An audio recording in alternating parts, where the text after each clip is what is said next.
Let's talk about the December 2024 astrology. This is the last month of an intense transformational year. We are preparing to enter 2025 that has some of the most life-changing astrology that we will ever experience in our lifetimes. It's hard even to fathom how much change we're going to experience, at least collectively, beginning in 2025 and over the next 3 years. And so this month, my friend, December 2024, with Mercury retrograde and Mars about to go retrograde December 6th, and Neptune in Pisces changing directions, stationing direct, this will be a month of reflection, of assessing where we've been and where we're headed as we prepare to step into a year in which all the outer planets are changing signs. Saturn and Neptune will leave Pisces and enter Aries. Uranus will leave Taurus and enter Gemini. Jupiter will leave Gemini and move into Cancer. And this is very significant, the lunar nodes are going to shift signs from Aries and Libra into Pisces and Virgo. And eclipses are turning points. They bring life-shifting events. So in part one of this video, I'm excited to share with you the key dates and transits of December 2024. As well as how we can finesse the energies with the most ease and grace. As always, I strongly encourage you to watch part one of this video. If you skip to your 12-sign readings, you will miss my comprehensive breakdown of each of the transits and when they're actually happening, and how you can best prepare for the month knowing what is ahead for you. In part two of the video, I will be doing readings for all 12 signs based on the whole sign house system. So listen to your rising sign. This is the area of your life in which you will experience the placement of the transits that I speak about. Listen to your sun sign as well, because that will give you further themes that may very well be relevant for you. And your moon sign is how you may experience the month of December on an emotional level and in your relationships. You might also want to listen to your Venus sign. And in addition to your readings, I will be pulling an oracle card for each of the 12 signs as well.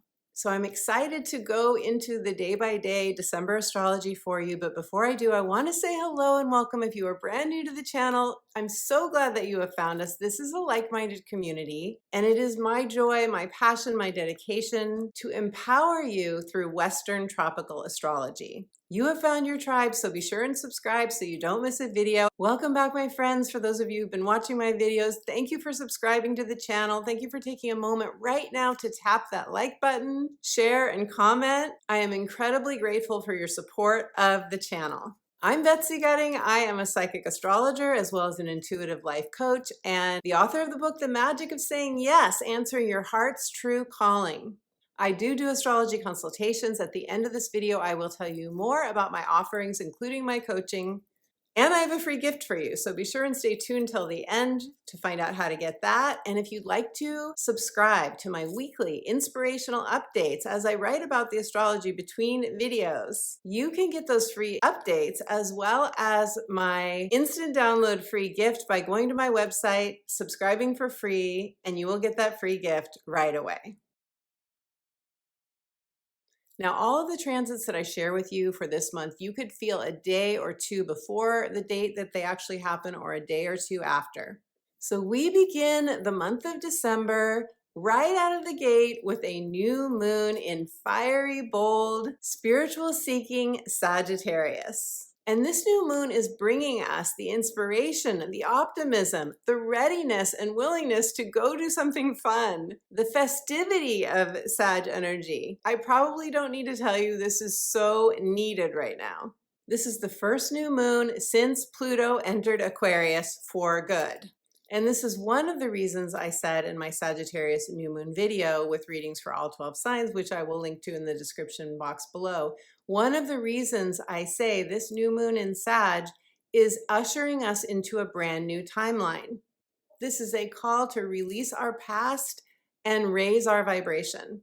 In other words, to imagine that we are going through a portal, that we are going into a new energetic frequency, because this new moon marks a crossroads in terms of the timeline that we as spiritual beings are choosing to cross into or not. It's our choice. And what's interesting about this new moon is that it does square Saturn in Pisces, and the highest octave of Pisces is divine oneness, knowing that we can co-create the life that we desire. The new moon squaring Saturn in Pisces is, I believe, on the deepest level, reminding us to engage in any spiritual practice, such as guided visualization, that will take us through that portal and into that new timeline on a feeling level, on a palpable level.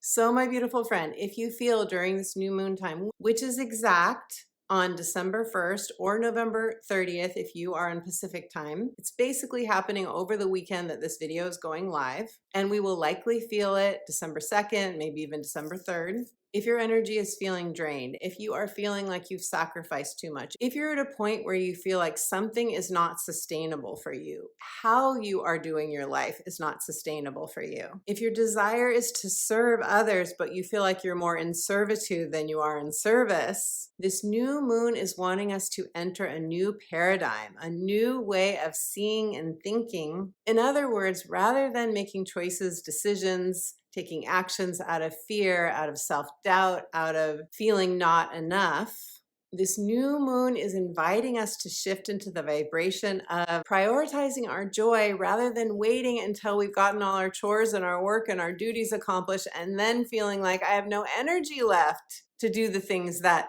fill my cup.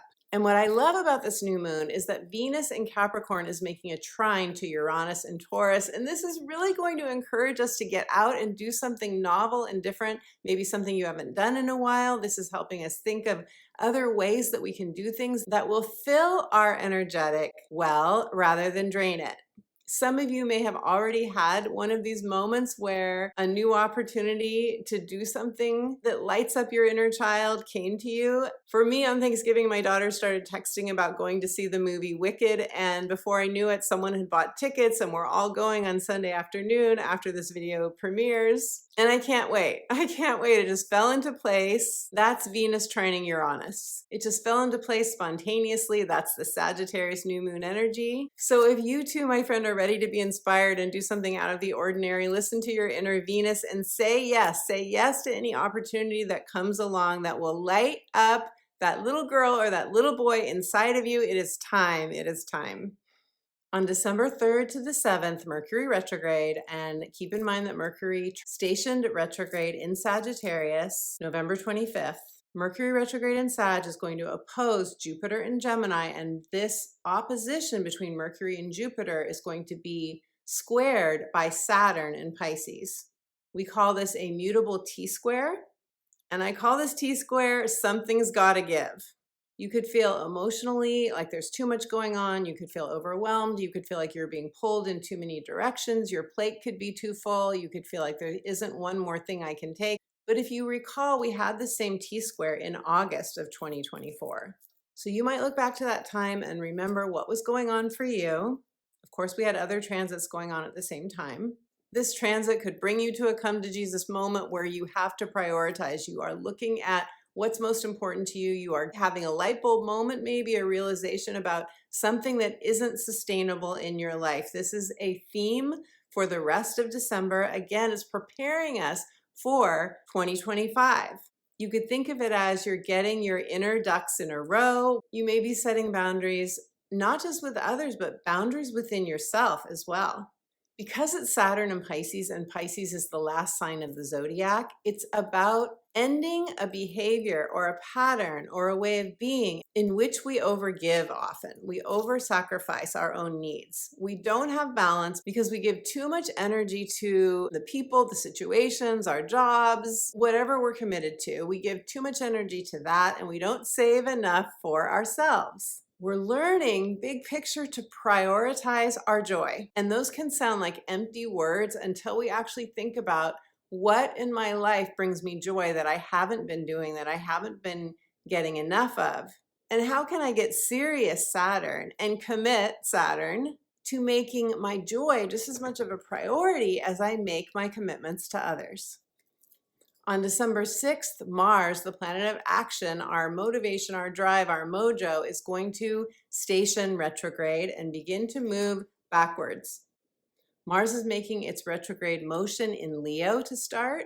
It will also retrograde in Cancer, but for the month of December and the first week of January, The retrograde will happen in the Leo part of your chart, and Leo is fire. Leo is ruled by the sun. It rules the heart. It's your heart's desire. It's your inner child delight. In this area of your chart, my friend, where you have Leo energy, where Mars will be retrograding, this is where you want to feel like the queen or the king of your own domain, where you want to be proud of yourself, where you are mustering inner strength as you go through life to overcome adversity and to build your self-esteem and your pride. So during this Mars retrograde, what's going on is we are pulling inward. We're pulling our active energy where we are normally very focused on, I'm going to launch this, I'm going to create this, I'm going to go for this. Where normally we're very focused externally, this Mars retrograde in Leo is pulling us inward to focus internally on what would light me up now. What do I really want to do? Are the things that I've been focused on and prioritizing, are my goals that I've been working toward, are they still relevant for me? Are they still current?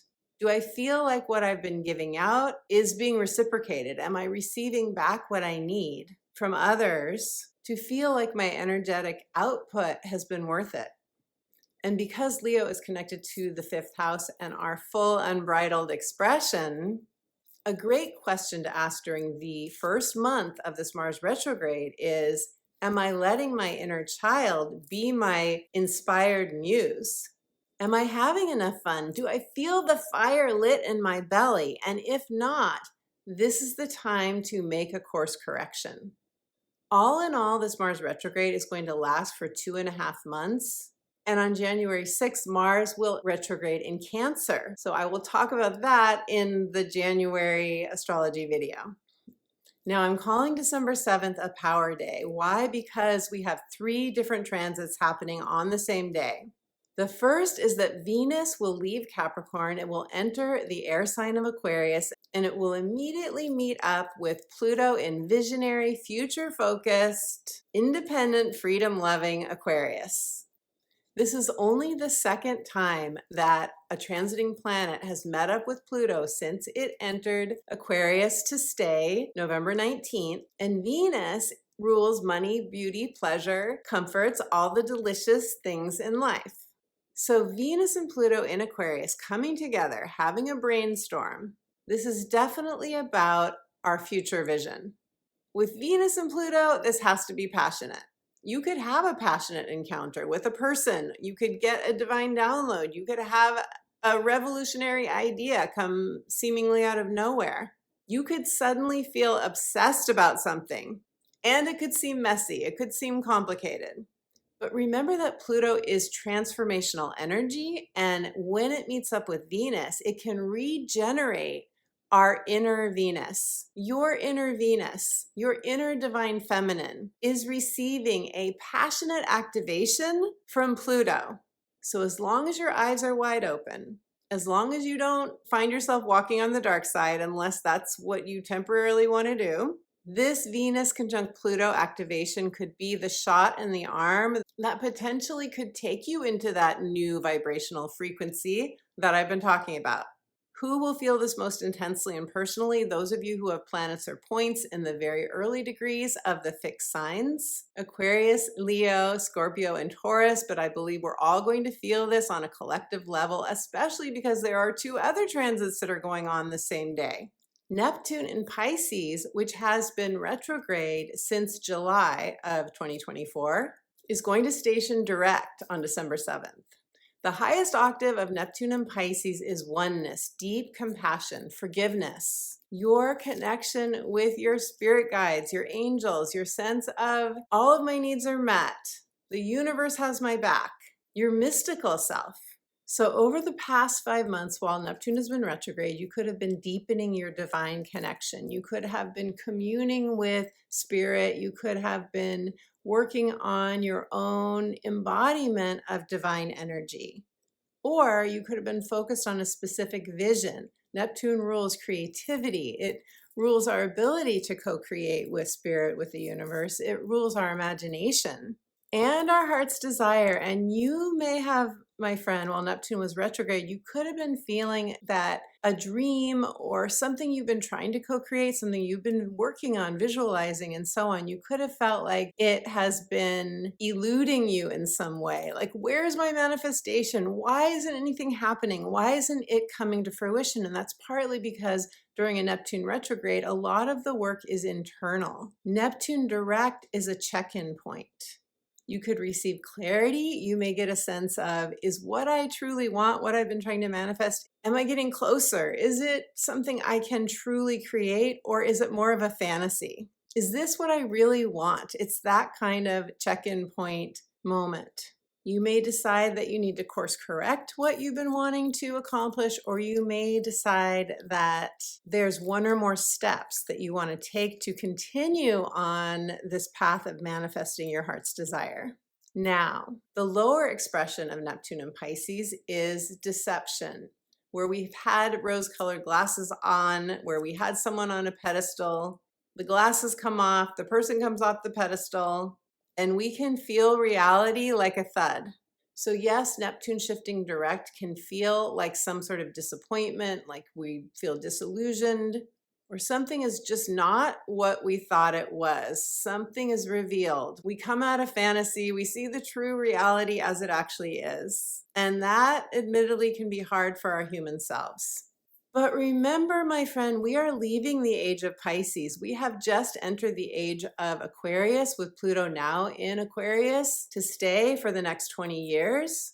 So I see this Neptune shifting direct as a way of helping us to shed any layer that potentially could still be there that has us tethered to the age of Pisces, where our true dreams have not been fulfilled, perhaps, where we have felt like what we truly deeply want has been out of reach. If you feel like you get the rug pulled out, if you see something you didn't see before and it's discombobulating or upsetting, process those emotions and see this as yet another call into the new timeline with new options, new opportunities, and your future self calling you forward. Your future self calling you forward with new soul tribe, new friends, new soul connected people of like vibration waiting to connect with you. Lastly, on December 7th, the Sun in Sagittarius will oppose Jupiter retrograde in Gemini, and this I feel may amplify the energies that I just spoke about. So the Sun opposing Jupiter, especially when the Sun in Sag is ruled by Jupiter, the caution is to stay grounded, to not overdo things, to not overpromise, to not party too hard unless you want to deal with the repercussions of that the next day. And these last two transits, Neptune stationing direct and the Sun opposite Jupiter, these are happening in the mutable signs. So those of you with planets or points in the mutable signs, Gemini, Sagittarius, Virgo, or Pisces, planets or points between 12 and 29 degrees of those signs will feel these aspects most personally, most intensely.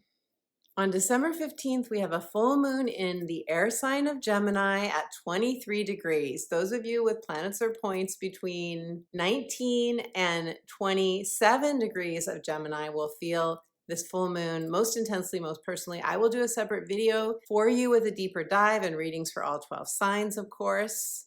But this full moon will be a mini culmination of the new moon that we had in Sagittarius at the beginning of this month. And Gemini rules information, communication, your inner narrative. It's the magician archetype, where we turn dross into gold, the alchemist, your inner alchemist.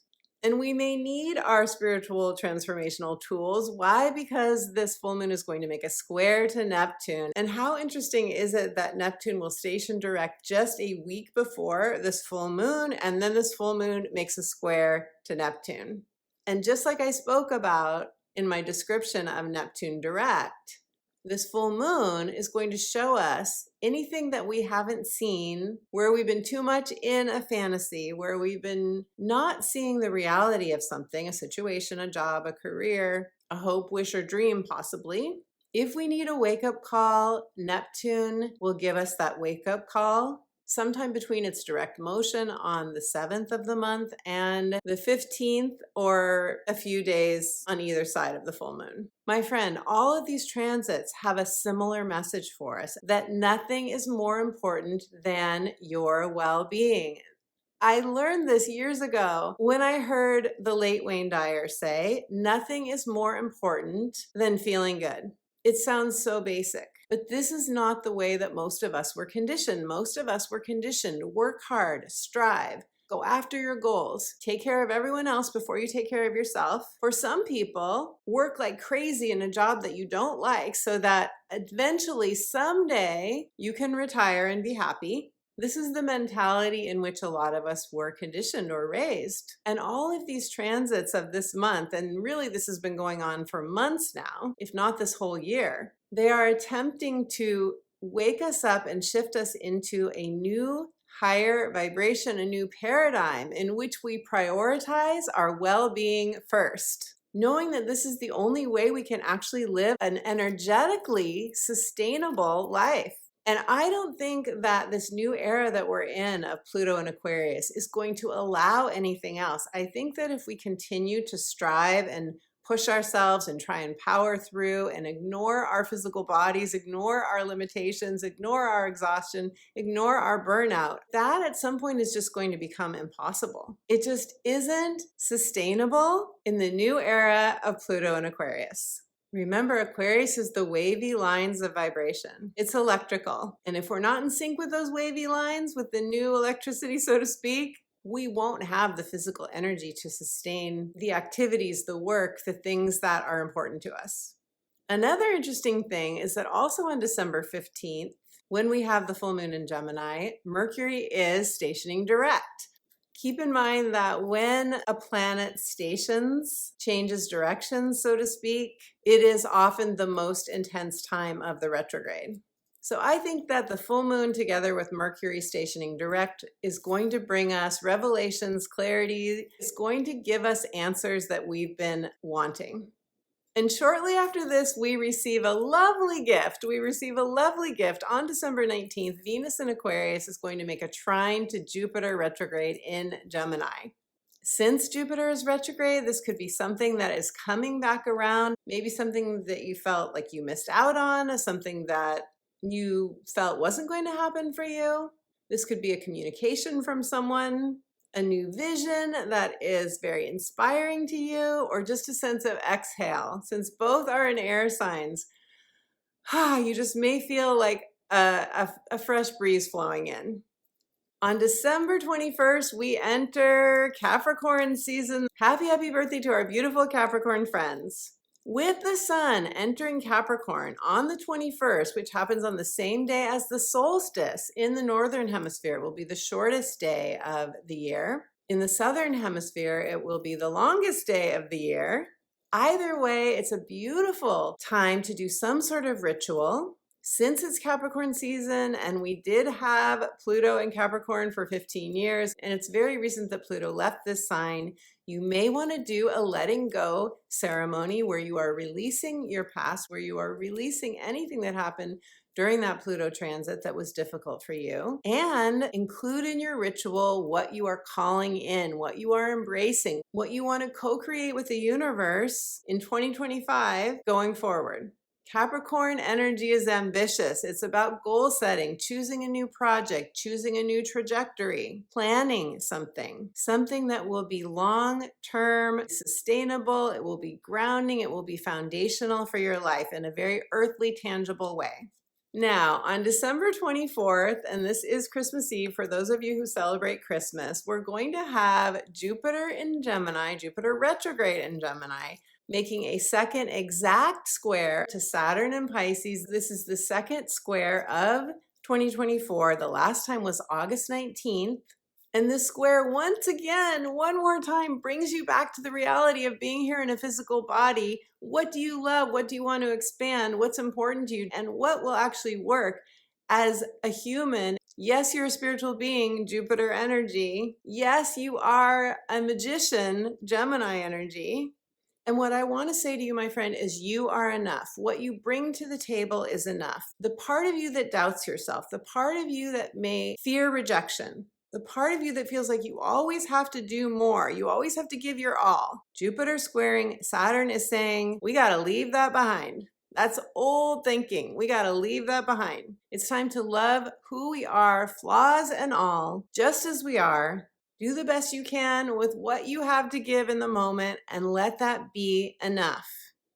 And during these last few days of December, I think this square we're going to feel most intensely between the 24th and the 27th of the month. If you can keep your schedule a little bit lighter, if you can remember not to take on too much, you will be less likely to get into that feeling place of overwhelm. And finally, on December 30th, we're going to have a new moon in Capricorn. This new moon will be at 9 degrees, just as the last several new moons have been. And then we're going to have 2 more new moons in 2025 at 9 degrees, which is the number of the humanitarian, unconditional love, compassion, and endings. We are ending, as I said earlier, we are ending the age of Pisces. I will do a separate video for you on this new moon, but in a nutshell, there are no close aspects from other planets to this new moon. However, Pluto in Aquarius will move from 0 to 1 degree, and it will be at 1 degree during this new moon. And at 1 degree, it will make a beautiful sextile to the North Node in Aries at 1 degree. The number 1 is the number of new beginnings, new possibilities. This is a new moon after all. The North Node in Aries rules destiny. So during this new moon, I believe we are getting fired up to embrace a brand new vision for a brand new sparkling year of 2025. So let's do the 12 sign readings now. Listen to your rising sign. This is the area of life in which you will be experiencing the transits that I mentioned for the month of December. Also listen to your sun sign and your moon sign. Your sun sign is how you may experience the themes that I'm speaking about, and your moon sign is how you may experience any of these transits emotionally and in your relationships. So we're going to start with Capricorn because beautiful Capricorn, this is your season coming up on December 21st. And happy birthday to all of my Capricorn friends. Happy birthday to you. Happy birthday to you. Happy birthday, dear Capricorn. Happy birthday to you. Such a beautiful birthday. I hope that you all have, my dear Capricorn friends. So, as I said, on the 21st of December, this is going to be when the sun enters Capricorn and your birthday season will begin. Now, I'm going to come back to this in a moment. First, I want to let you know that the month begins, as this video is going live, on December 1st with a new moon in the sign of Sagittarius. The new moon in Sag, and 2 weeks later, the full moon in Gemini, which will be a mini culmination of that new moon. This is happening for you on your 12th and 6th house axis. What this means for you is that you have been planting seeds or will plant seeds around this weekend time when this video goes live, the beginning of December, for some of you, a deep connection with the divine, or to reprogram your subconscious mind, or to get more connected to your own mystical inner partner. Partner with your soul, which, by the way, is what my book is about, The Magic of Saying Yes, and that is linked in the description box below. Now, the full moon for you is going to be something coming to fruition, ending or closure in your 6th house of daily habits, your work, your routines, your schedules, your physical body and how you take care of it, the things that you eat, and so on. I will do a separate video for all of you on this full moon in Gemini. That will be in my next video. But for now, what I want to say is you could really be feeling a strong desire to improve your health, improve your work situation. You could be having intense dreams. You could be really familiar around now, Capricorn, of your own inner narrative and whether you want to shift or change that. You're probably really thinking about your daily life, how you do it, and if you want to make any corrections to that, or you may want to get a new job. This could happen on the full moon for you. You could completely change your schedule. You could quit your job and become a freelancer, start your own business. There are a lot of different ways this could play out, but this is the time to really be calling on your spiritual source and deepen your connection with the universe, with your spiritual guides, however you see your higher power, because this energy for you is very, very strong right now, the first half of the month. Now, on December 6th, Mars is going to go retrograde in the sign of Leo, and this is going to happen in your 8th house. When you have an 8th house transit of Mars, that is a transformational experience for most people, especially if it makes any connections to planets or points in your chart, which I would have to see your chart to let you know about that during a private reading. But big picture, generally for everyone, that 8th house is the house of shared resources. It's power and control, it's transformation, death and rebirth. The 8th house is where we're looking at things like investments and our assets and retirement funds, also our deep intimacy, emotional and sexual intimacy with partners, or the desire for that if we don't have that kind of partnership. You are going to be doing some sort of looking back during this time, most likely, or looking forward, but this is all about your own energy, how you want to use your energy, how you want to spend your time, and it's going to come up in these matters of power and control and assets and the things that are most important to you on a very primal level. We call this house also the house of dependencies. So you could be reviewing something that feels like you're dependent on it and you don't want to be, or often someone else is involved because this is a partnership house. It could be business or romantic partnerships, co-workers even.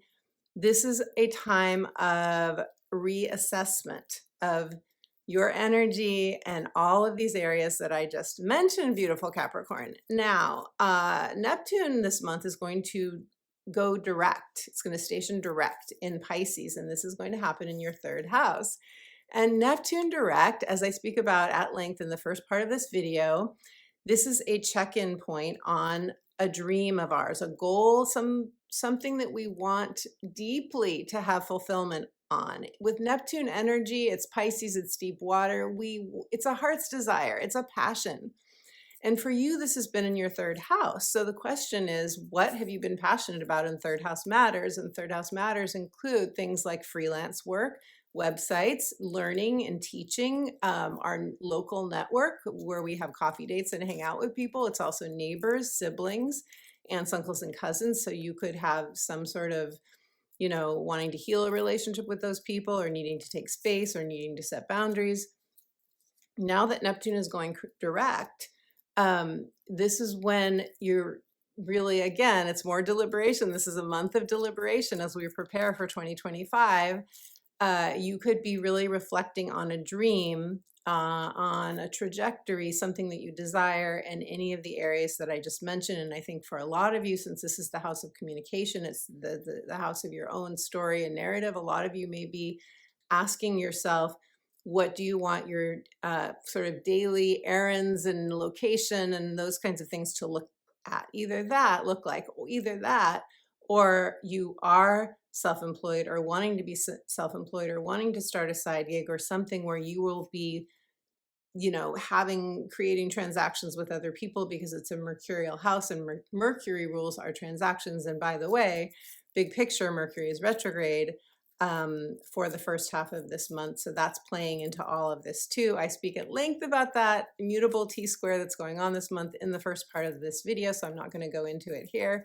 But if you are curious about that, go back and watch the first part, which I encourage you to do anyway, because it's like the first part of your 12 sign readings. Okay, so finally, Capricorn, on December 30th, we're going to have a new moon in your sign, and this is very important for you because, of course, it's your new moon, and we usually only get one new moon a year. Sometimes we get 2 new moons, but often we only get 1 new moon a year, and it's a chance for you to set intentions. And you are Capricorn, you're all about goals. You're all about what's the next mountain that I want to climb, and that, I'm guessing, is something that you are really thinking about during this new moon. What do you want to do with your one wild and precious life? How do you want to spend your time? You are likely thinking about that deeply during this new moon because it's happening in your first house of identity, roles,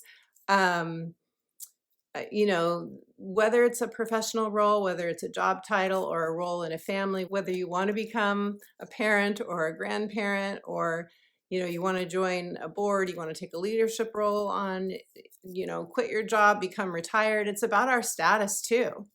So any status as, you know, what you tell people if they say, so what do you do? Any kind of status like that, or, you know, tell me about your family, tell me about your relationship. All of those are included. And this also plays into your seventh house of relationships because it's across from your first house. So big picture, beautiful Capricorn, this is an opportunity to focus on what matters most to you and how you want to spend your 2025. What are your goals for 2025? I believe you will be reflecting on this quite a bit during this new moon time around December 30th, around New Year's. This will be an important time for you.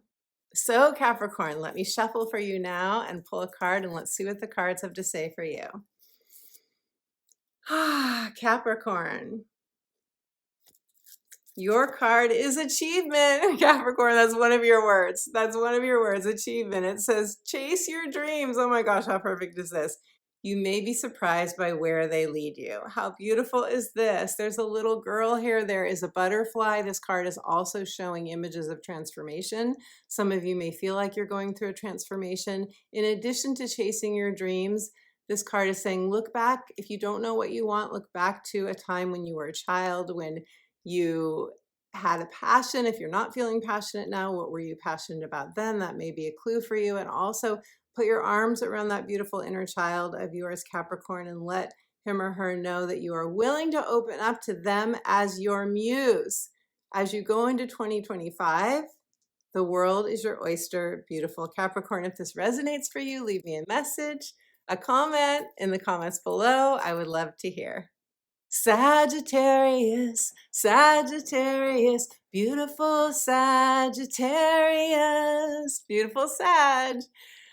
You are going to start the month with a new moon in your sign. I do have a separate video for you on the Sagittarius new moon. If you haven't watched that yet, I encourage you to do so. Happy birthday to those of you who have later birthdays in your sign. And I hope the rest of you who've already had a birthday have had an amazing, luscious, wonderful birthday.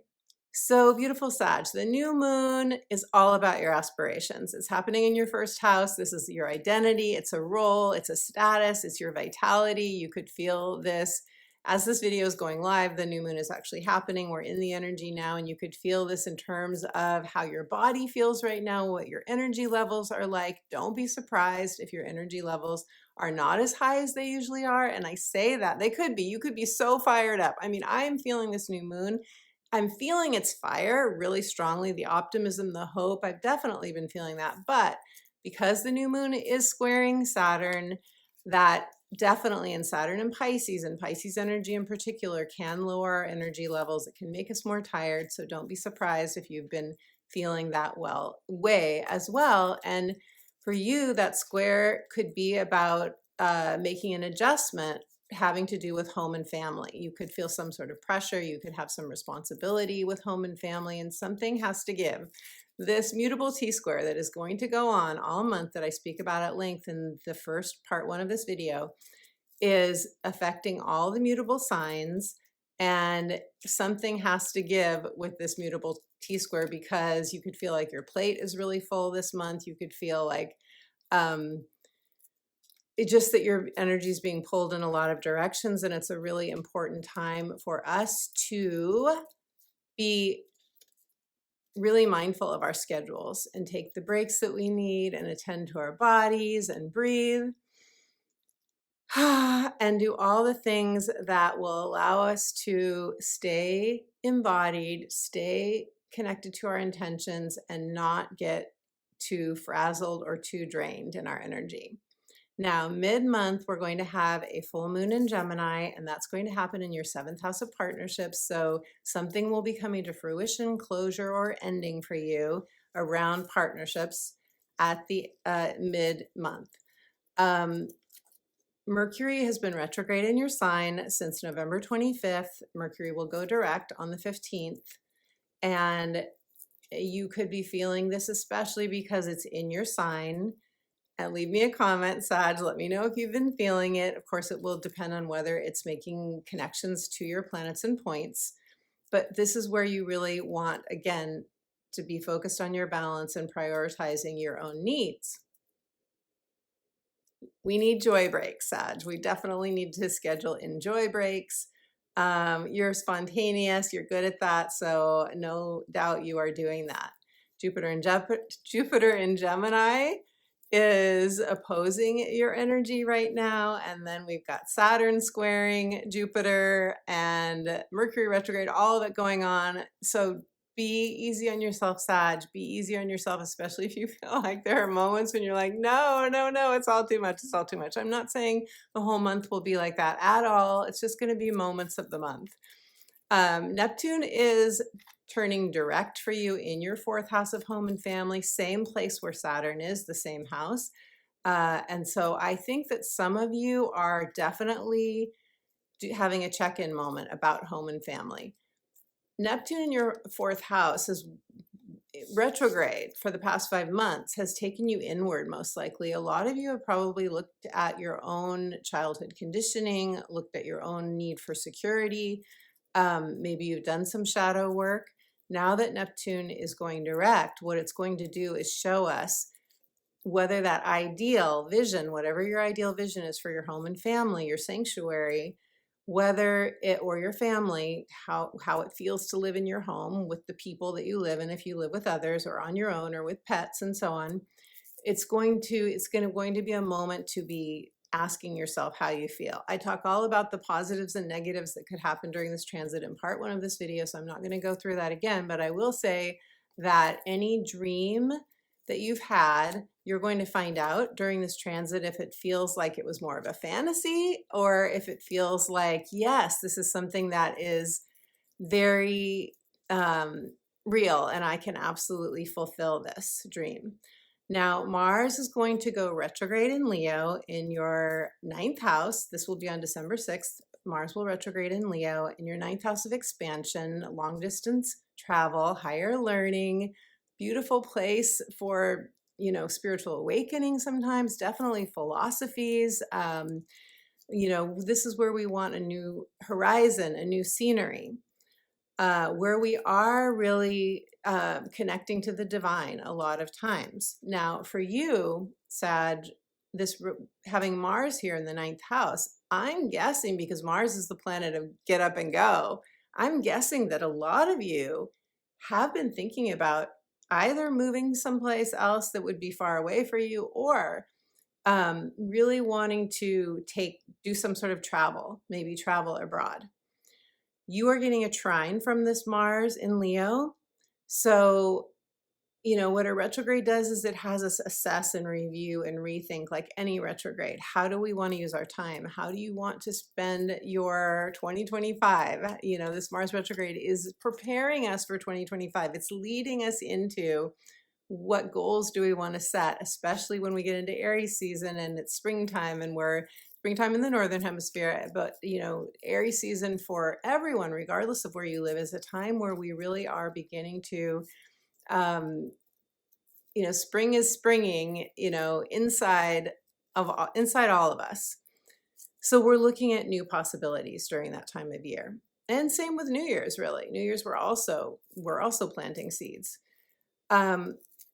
So these things are most likely going to be on your mind as you're deciding how do you want to use your energy, and especially in these matters. Now, this could also for you involve a visa. It could involve paperwork that you need to do in order to travel abroad if that's something that you want to do, or maybe you are taking a course or you're looking at where you can learn more, or you want to publish something. You could be wanting to put something out into the world that is like a course or a presentation or so forth. And a lot of you will probably wait to do that until Mars is direct, only because you may want to be fine-tuning it and making changes on it between now and February 23rd when Mars goes direct. Although I have to say that Mars will be finished retrograding in Leo January, I think it's 6th or 7th. Let's just say the first week of January it will be finished. The new moon in Capricorn for you, Sag, is going to be happening in your 2nd house of values, earned income, deserving, material security. So as we begin the year, it's happening on the 30th of the month. It's the day before New Year's Eve. You are likely really focused and thinking about, in terms of setting intentions for this new manifestational cycle, you are likely focused on your material security, self-reliance. Some of you getting a new job, some of you getting a promotion, some of you thinking about how else can I make money if you want to, or maybe you're happy with your money and you're working on aligning your life with your values, or you're doing some inner or outer work on your own self-love, deserving. Some of you might start working with a coach if you feel that you want to work on those kinds of things. And I do coaching, by the way. All of that is in the links are below to my coaching and my astrology consultations. Okay, so Sag, I am now shuffling for you, and let's see what the cards have to say for your month of December. Sagittarius. Your card is, I love this card, it has such a beautiful image, retreat. Take a mini retreat. Listen to the voice of your soul. There is something that your soul wants to tell you, beautiful Sag.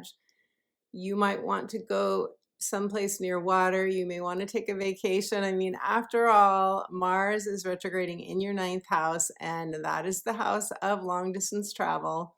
So it could be a retreat, a spiritual retreat, someplace else in the world. But wherever it is, this card is saying this, and this is overall really good for this month's energy anyway, for us to pull in a bit and take time, especially because of the mutable T-square going on. All the mutable signs are going to need mini retreats for sure to replenish our energy. So beautiful Sag, if this resonates for you, leave me a comment, let me know. I would love to hear. Scorpio. Scorpio, you are going to start the month with the new moon in Sagittarius. This is happening as this video is going live, and that is happening in your 2nd house of money, earned income, specifically your values, aligning your life with your values, material security, and your sense of deserving. Now, the full moon that is going to happen, that's where you'll be setting intentions, everything I just mentioned. Now, the full moon will be happening in mid-December, December 15th, the same day that Mercury turns direct, which is great. It's going to be happening in your 8th house, and the 8th house is power and control, transformation, death and rebirth, all of those things that we often have a primal attachment to. So it's deep emotional and sexual intimacy. It is your assets, anything that you are saving for if you save money. It is a home that you own. It is what we call taboos, the things that we don't often talk about, and taxes and loans and all of that. So a full moon is something coming to fruition, something closing out, an ending.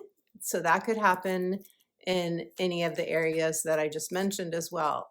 Both of these moons are happening on your relationship and financial axis. So big picture, the theme for you for the first half of the month is your money, your assets, and how you share time, money, and resources with people that are important to you in your life, both professionally and personally. This is where you're doing this manifestational cycle.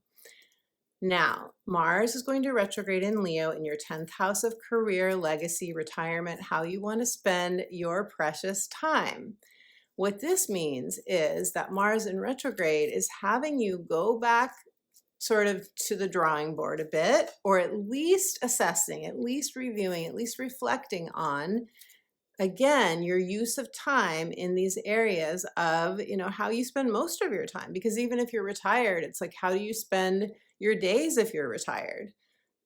If you had all the money, time, and resources you need, and you didn't want to work, or you didn't want to stay at a job that you were at, what would you want to do instead? What do you want to make a career change?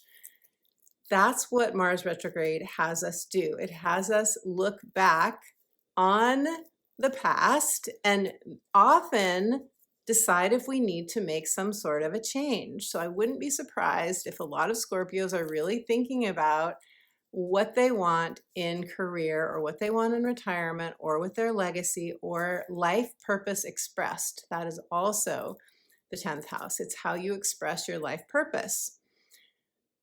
Additionally, this month, Neptune is going to shift into direct motion. It's going to station direct in your 5th house. It's going to make a trine to your energy, which is really beautiful. That's the wind at your back. That's something falling in your lap. That's ease and grace. And in your 5th house, which is comfort, pleasure, joy. It's the most fun house of the zodiac, in my opinion. The 5th house is also children. It's your inner child delight. Your inner child is your muse. The 5th house is also your creative expression and true love and romance. We can't forget that. So Scorpio, with Neptune direct here, the focus is on a dream, a heart's desire, something very important to you in one of these areas. It's really a vision. In the past 5 months, while Neptune's been retrograde, you could have felt like it's not happening. What's going on? Why is my dream not materializing? Partly that could be because Neptune's been retrograde and it's been in gestation, whatever it is that you most want. Now, with Neptune turning direct, there's a check-in point. We're all at a check-in point. Wherever Neptune is going direct in our chart, for you, it's the 5th house. You're checking in. Is this dream still viable? Do I still want this? Does it feel more like a fantasy right now? Is something that I wanted, is a person coming off a pedestal? Have I had rose-colored glasses on in a specific relationship, for example? You get the idea. It's a bit of a reality check, but it doesn't have to mean that the dream is going away or it's not happening. It just means that it is a time when we often feel a shift regarding this dream, wish, or hope. So you'll have to let me know, Scorpio, if you want to, in a comment below, what this means for you. Now, finally, we're going to have a new moon in Capricorn at the very end of the month on December 30th, just in time for New Year's. It's going to help us prepare for the new 2025, which is off the charts change that most of us have never ever experienced before. Very exciting. And it's this new moon in Capricorn is going to make a sextile to your energy. So a sextile is an opportunity. It is somebody showing up and offering us sometimes a new solution, I like to say, or it's us looking for a way to improve our situation. In which house is this happening for you? It's happening in your 3rd house of your local environment, your neighborhood, your hood. I like saying that, Scorpio, your hood. It is also your relationships with siblings, aunts, uncles, and cousins, and landlords and tenants. And you get the idea. It's your local people. It's the people that you schmooze with if you go work out someplace. When you go to the grocery store, when you do your errands, it's the people that you run into. The little conversations that you have that sometimes can drop little seeds of possibility, synchronicities, and signs that can really light us up. So be on the lookout for that, because this is a new moon in the 3rd house for you. And often it's a very busy new moon, but any of these things could be up for you around the end of the year, including, do you want to do freelance work? If you already do freelance work, do you need to work on your website? Do you want to do some writing? How about your communication and your emails, your presenting, your learning and teaching? All of that could fall within this new moon time for you too, in terms of what do you want, what intentions do you want to set, and so on. So beautiful Scorpio, it is time for me now to pull a card for you. Let's see what the cards have to say for Scorpio. Your card is power. Scorpio, this is your card because power is you. This reminds me of you so much because you are co-ruled by Mars and Pluto. And because Mars is going retrograde and Mars is one of your co-rulers, you may feel this month a little bit less, like you have a little bit less mojo, a little bit less motivation or drive. And if so, just know that the whole purpose of that is to get you focused on what really matters to you. What do you want to keep putting your time and energy into? And is there something that is just no longer relevant for you? You no longer have passion for? That is the whole purpose of a Mars retrograde. Your card says, own your power. Every storm brings a fresh new beginning. I love this so much. I love that she looks so witchy. I love that we've got this lightning coming down. This is powerful. This card to me says you are the magician of your life, Scorpio. You can cast those beautiful spells that bring positive, powerful change into your life. If you resonate with this card, and you can also see the butterfly and the light of transformation here. So beautiful. If you resonate with this, see all the light, let me know in the comments below. I would love to hear. Libra, hello, beautiful Libra. Oh my gosh, Libra. You are going to start the month with new and full moons across your 3rd and 9th house axis. The new moon in Sagittarius happening the day that this video goes live, November 30th or December 1st, depending on your time zone. That's happening in your 3rd house. The full moon in Gemini will happen on your in your 9th house. Now, the 3rd and 9th house axis is the axis of communication, mindset, it is learning, it's teaching, it's really the growth axis in our chart. And this is where we often want to publish something, we want to write something, we have a message that we want to put out, where we want to do freelance work. If you already do that, you're probably focused in some way on how you want to expand or change or downsize it. You know, we're not always expanding and growing, right? Sometimes we're shifting and changing and selling businesses and all of that. That could be part of it too. So this is also your location, the 3rd house where the new moon is happening, where you live, where you do your errands, where you work perhaps. So this could be up for you as well.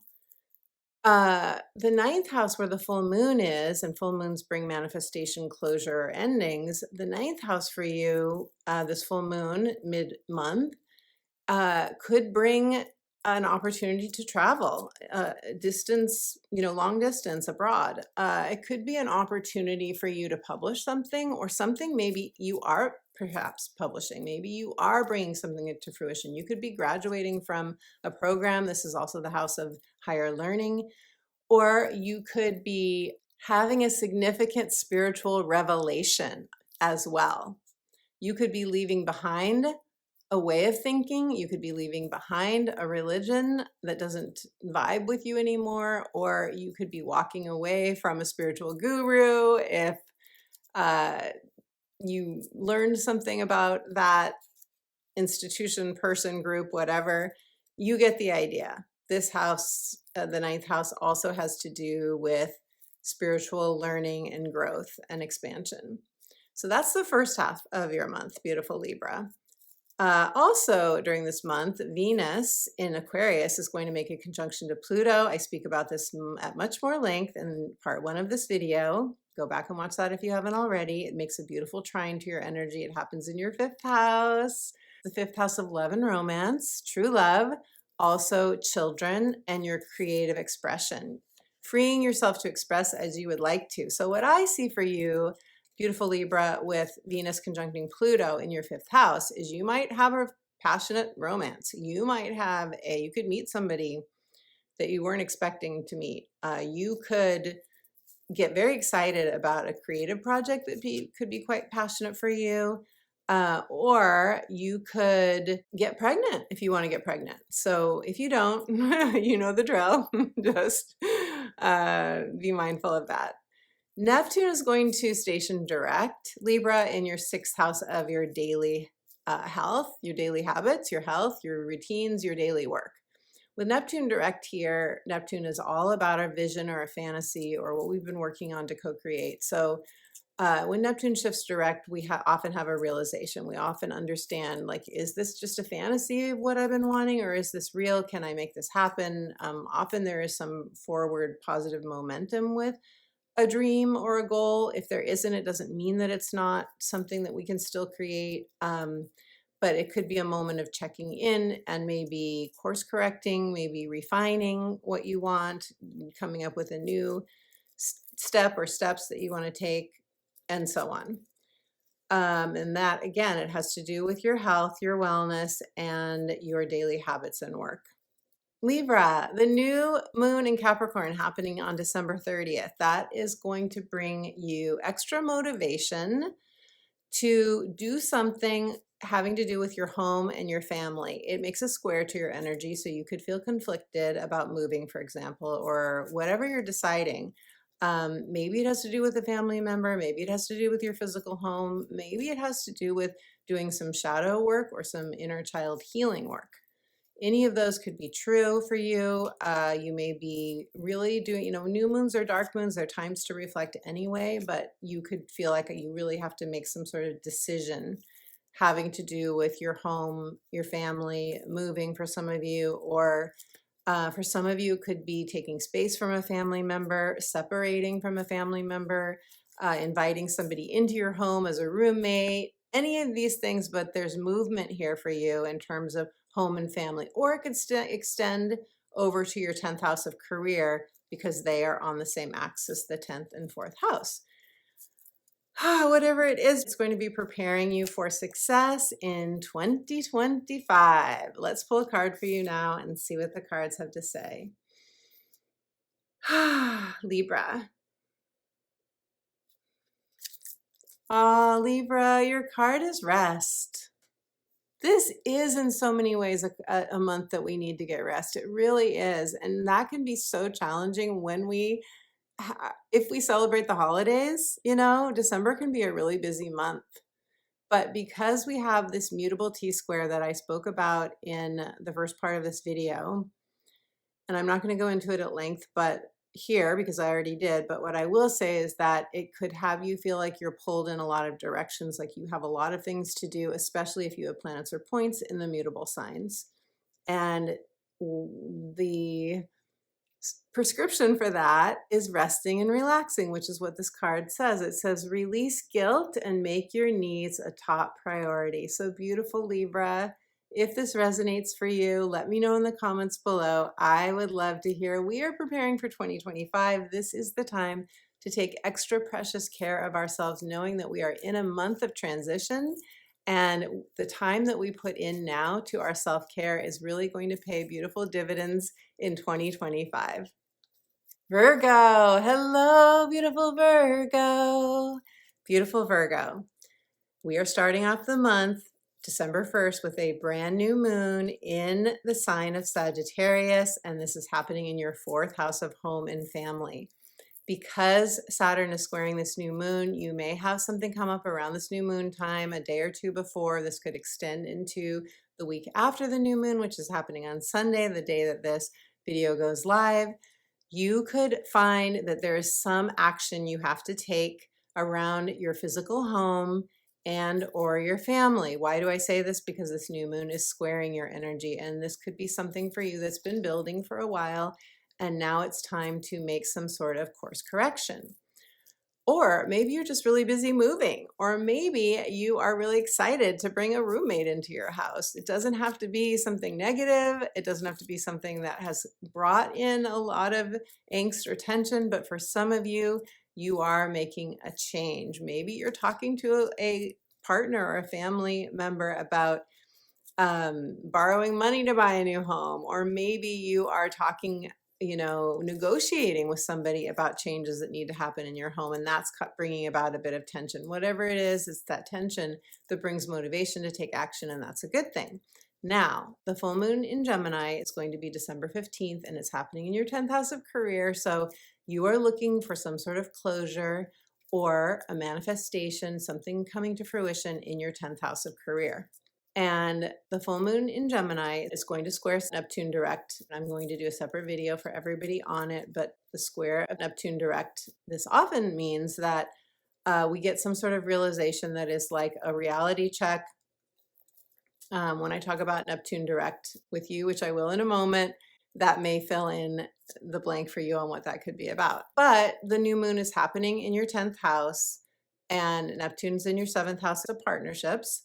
And so for a lot of you, this will be having to do with a partner, and perhaps where someone could have pulled the rug out from underneath you in partnership, or where, there's been some long-standing tension with a partner, and either the fantasy turns into reality and, things just keep getting better and better, or you realize that you were projecting something positive onto this person. It's not who they are at all. And therefore, it's time to take space or end the relationship possibly. So there, I just spoke about it all to you, beautiful Virgo. Now, Mars retro, and I have a lot of compassion if you're going through anything like that. I just want to let you know, make sure and get support if you need it. I do offer support through my coaching as well as astrology consultations, but you know, support from a friend, support from a family member, support from someone that you trust, if not a professional, very, very important, of course, if you're going through anything like that. Mars is retrograding in Leo in your 12th house. A Mars transit in the 12th house is not easy, beautiful Virgo. It is usually often, let's say, where we are on the, let's say this, on the light side, you could be doing amazing self-discovery. You could be like imagining yourself in visualizations, taking magic carpet rides and, you know, really like doing astral travel. It could happen on that end. On the other end though, and what is often happens during a Mars retrograde in Leo in your 12th house is that you are purging fears, you are releasing subconscious conditioning, programming, you are reprogramming your subconscious mind, you are deepening your connection with the divine. And I know that all takes a lot of work and focus, and it's not easy to do, but there's huge payoff when you do that. In other words, you are coming, Mars here wants to bring you back into your power. That's what Mars is about. Some of you could be having some sort of a difficulty at work only because this Mars retrograde will make an opposition to your 6th house planets, if you have any planets in the 10th house, and that can bring up work, family, or physical health, things that you're working through. I already just spoke about Neptune direct in your 7th house. Some sort of shift is likely for many of you in partnerships in one direction or the other. A realization, a wake-up moment. Wake-up moments are positive for all of us because we do want to be awake, right? We do want to see the truth. We do want to know what's going on. I mean, Neptune direct could be a proposal too, a marriage proposal. It could be taking a relationship to the next level in the 7th house or getting a business partner. You could be deciding to connect with somebody that is really going to, you know, foster your business or your romantic life in very positive, powerful ways going forward. Finally, beautiful Virgo, the new moon in Capricorn is going to make a trine to your energy. It's going to make a trine to your energy. It's going to happen in your 5th house. So this is a gorgeous, gorgeous new moon for you at the very end of the year to be thinking about preparing for 2025 and what intentions do you want to plant in this area of 5th house matters, which is true love and romance, creative expression, and children. This is your own inner child. I call this the house of inner child delight. This is where we remember that our inner child can be our muse, and I highly recommend that as a practice because that is where we can really begin to feel the joy that we all deserve to feel on a daily basis. Also the house of pleasure. So you're getting a trine, Virgo. You're getting a trine from the new moon to your Virgo energy, which is very, very full of ease and grace. Very beautiful.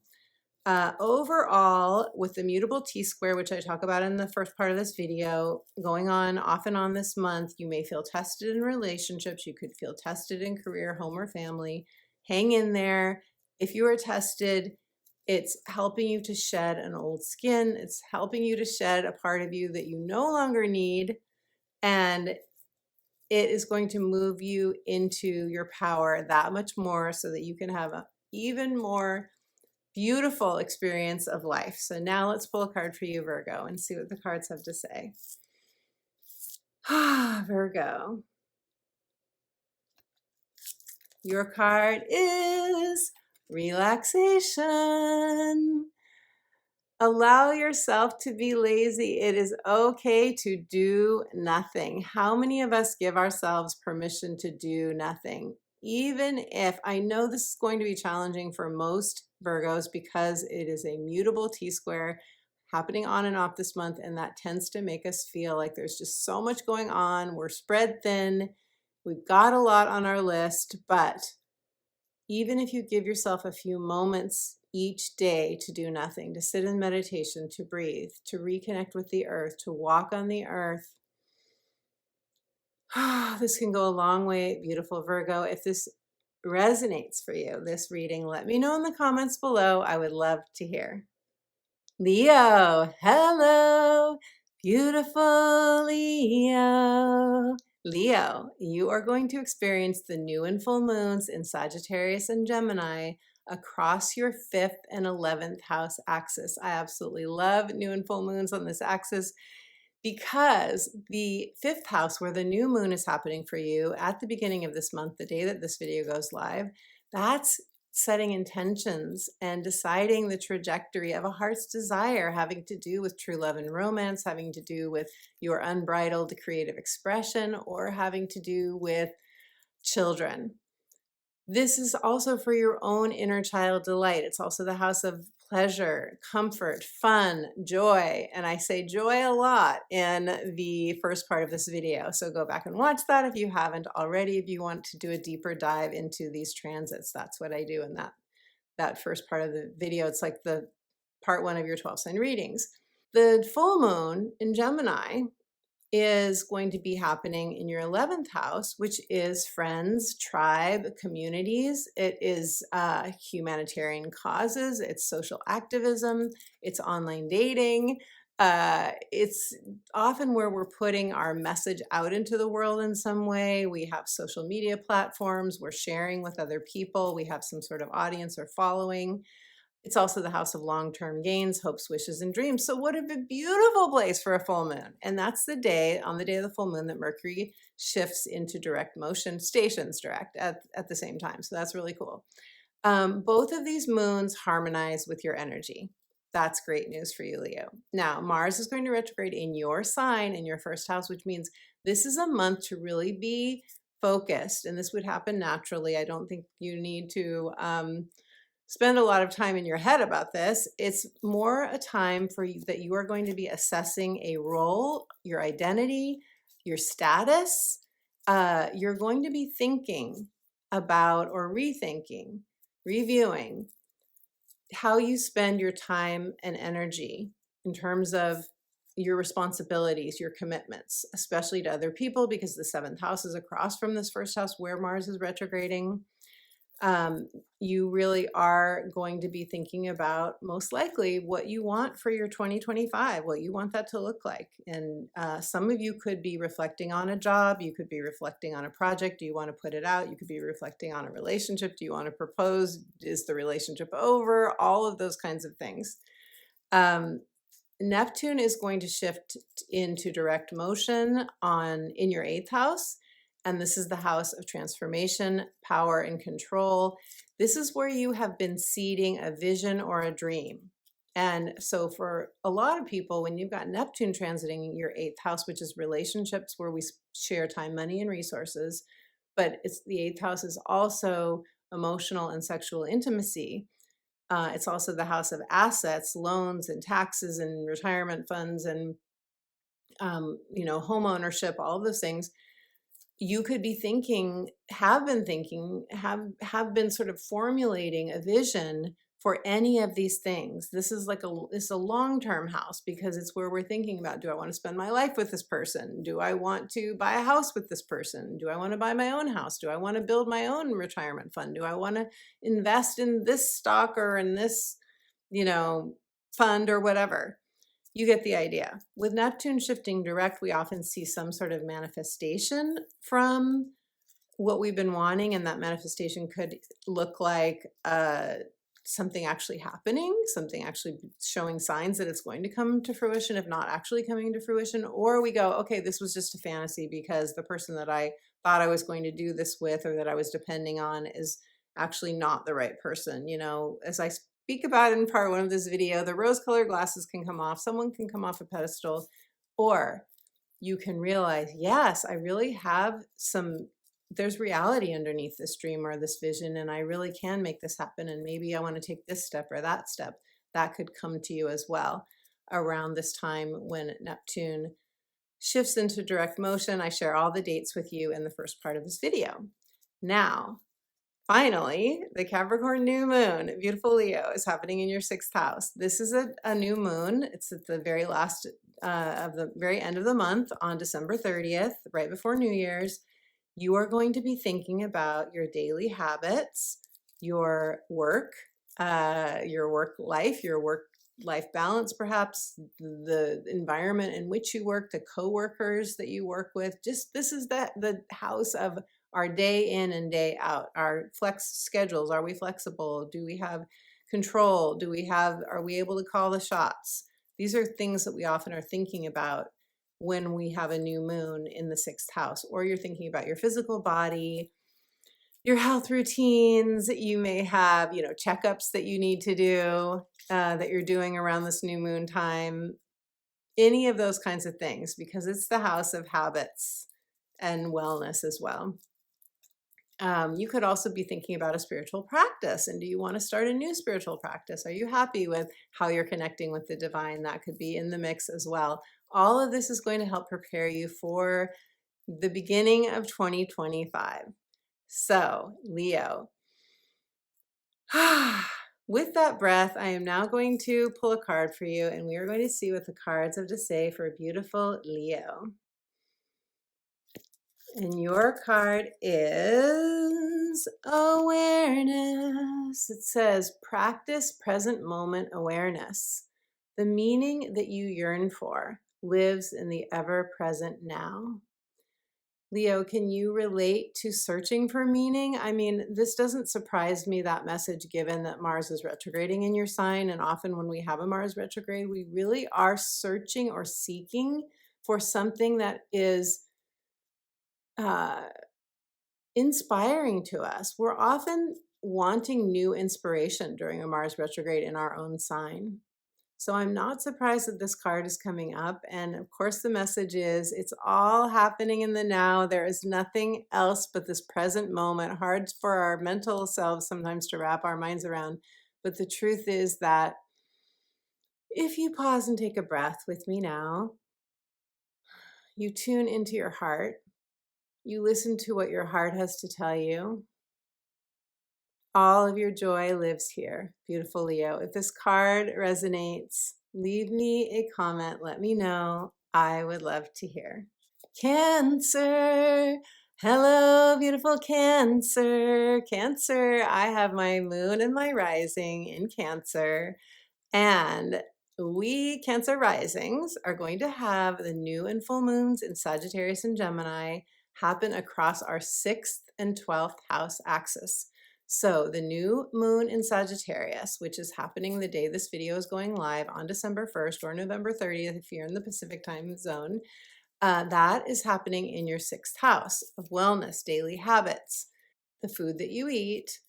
I have a separate video for you on this new moon, so I go into this at length, but for purposes of this video, know that you could very much be focused on your habits and how you're taking care of your body and what you need and your sleep routines and all of those things. You could definitely have set some sort of intention or be setting some sort of intention to change that, to enhance your daily life or your daily work. You could be changing a work situation or want to change a work situation. Some of you may be intending a new job or to leave your job and start your own business, to retire, and so forth. Now, the full moon in Gemini is going to happen in your 12th house. And that, as a full moons always bring endings, closures, manifestations. So for you, this could have to do with increasing your connection to the divine, increasing meaning, deepening, meaning embodying more and more of your spiritual essence. It could be raising your consciousness. It could be starting a new spiritual practice. Or you may just find that you're getting a lot of epiphanies and realizations that are coming from a very deep place, coming from your soul. You could have a deep healing around your soul evolution. That when I say around soul evolution, I mean that really makes you feel like, wow, this is big. Like I've turned a corner. Now I see why I went through this, that, or the other thing, perhaps while Pluto was in Capricorn. This could feel like a really beautiful new beginning that comes from that realization, Cancer. Mars retrograde in Leo, that's happening in your 2nd house of earned income, values, and material security. So this is also where we want to often feel more worthy of the things that we love. We want to be able to receive more. And we want to just basically feel like secure in our money because Mars is retrograding over your second house. And this could also be bringing up for you questions of, am I happy with the amount of money I have, with the amount of money I'm earning? Do I want to ask for a promotion? Do I want to, if I'm self-employed, how do I want to change my offerings? Do I want to add something new? Do I want to stop doing something? Because ultimately a Mars retrograde is really about our energy levels. And is the energy imbalance, is what we're putting out coming back to us? Are we feeling that there's enough balance there, that we like how we're doing things in this house of money? You could also be thinking a lot and have been thinking a lot about investments, the earnings you're making from investments. Do you want to save more? Do you want to sell anything if you have things to sell, and so forth? Neptune will station direct in your 9th house of expansion, Cancer. It makes a beautiful trine to your energy, so this is really lovely for Neptune direct. This is the house of higher learning, long distance travel, new horizons, new adventures, spiritual openings, going through portals, which I believe the new moon in Sag was very much about, raising our consciousness, going into a new timeline. You could be feeling, yes, I want more of this. Whatever's going on for you on a spiritual level or in terms of your learning, your growth. Some of you could be publishing something, some of you could be teaching or presenting. Or that's where your dream is right now. Some of you, Neptune direct is about a dream. It's about a passion. It's about a vision. Some of you could be learning a new language. Some of you could be thinking about projecting a desire for traveling abroad or living abroad. The check-in point of Neptune direct is connecting with whatever this dream, passion, or vision is and deciding, is it still current? Is it still what you want? Is it just a fantasy? Is it something you want to make reality? Or sometimes there is a disappointment there when we realize that, if someone else is involved. And I speak all about this in part 1 of the video, but sometimes, we realize that whoever we were counting on, we were just projecting onto them, and it really isn't, they're really not the person that we want to do whatever we were going to do with. So that could happen too. Whatever it is, I know that's hard when that happens, Cancer, but whatever it is, it's going to be important for you to know and see the truth if that happens so that you can move forward. And maybe you're letting go of something that's been a dream for a long time for you, because Neptune has been in your 9th house for a very, very long time. I know for some of you, because these horoscopes are based on the whole sign house system. So I know that for some of you, Neptune is already in your 10th house. I get that. But so you'll want to listen to the Gemini reading as well, because I talk about Neptune in the 10th in that reading.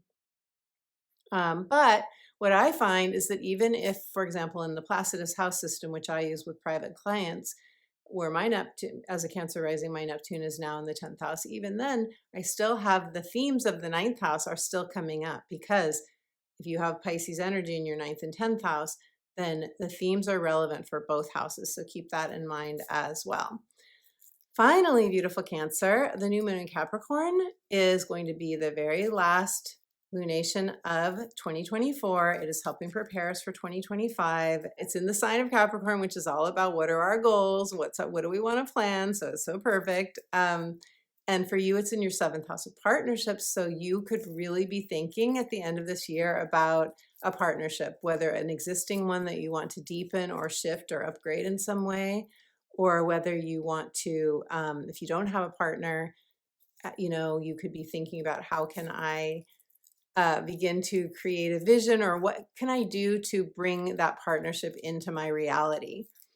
Some of you are probably thinking about proposing to somebody, or asking someone to be a business partner, or making some sort of move in the direction of partnership for yourself. Okay, so now, and if you don't want a partner, because I know there are always people who say, I don't want a partner, I don't care, I don't want that. That's fine. And I'm not making fun of it with my laughter. I'm just saying I get that. If that's the case, remember that the 7th house of partnerships is not just romantic partners. It's not just business partners. It's anyone that you spend significant amounts of time with. And you can, focus that on your own self. If you spend most of your time on your own, and it's a beautiful time to deepen your relationship with your own soul, which is what my book is about. I have lots of practices in my book for romancing your own beautiful soul, Cancer. So that book, the link to my book is in the description box below. And now I'm going to pull a card for you. And if you are in transition, I will just say that the book has so many great stories from my own life of the transitions that I've been through, as well as meditations and exercises, practices that you can do to move through any transition if you are finding yourself there. Okay, Cancer, let's see what the cards have for you. Cancer, your card is friendship. Oh, this is so lovely. Friendship. It says, call a friend. When you are mirrored with love, you will see yourself clearly.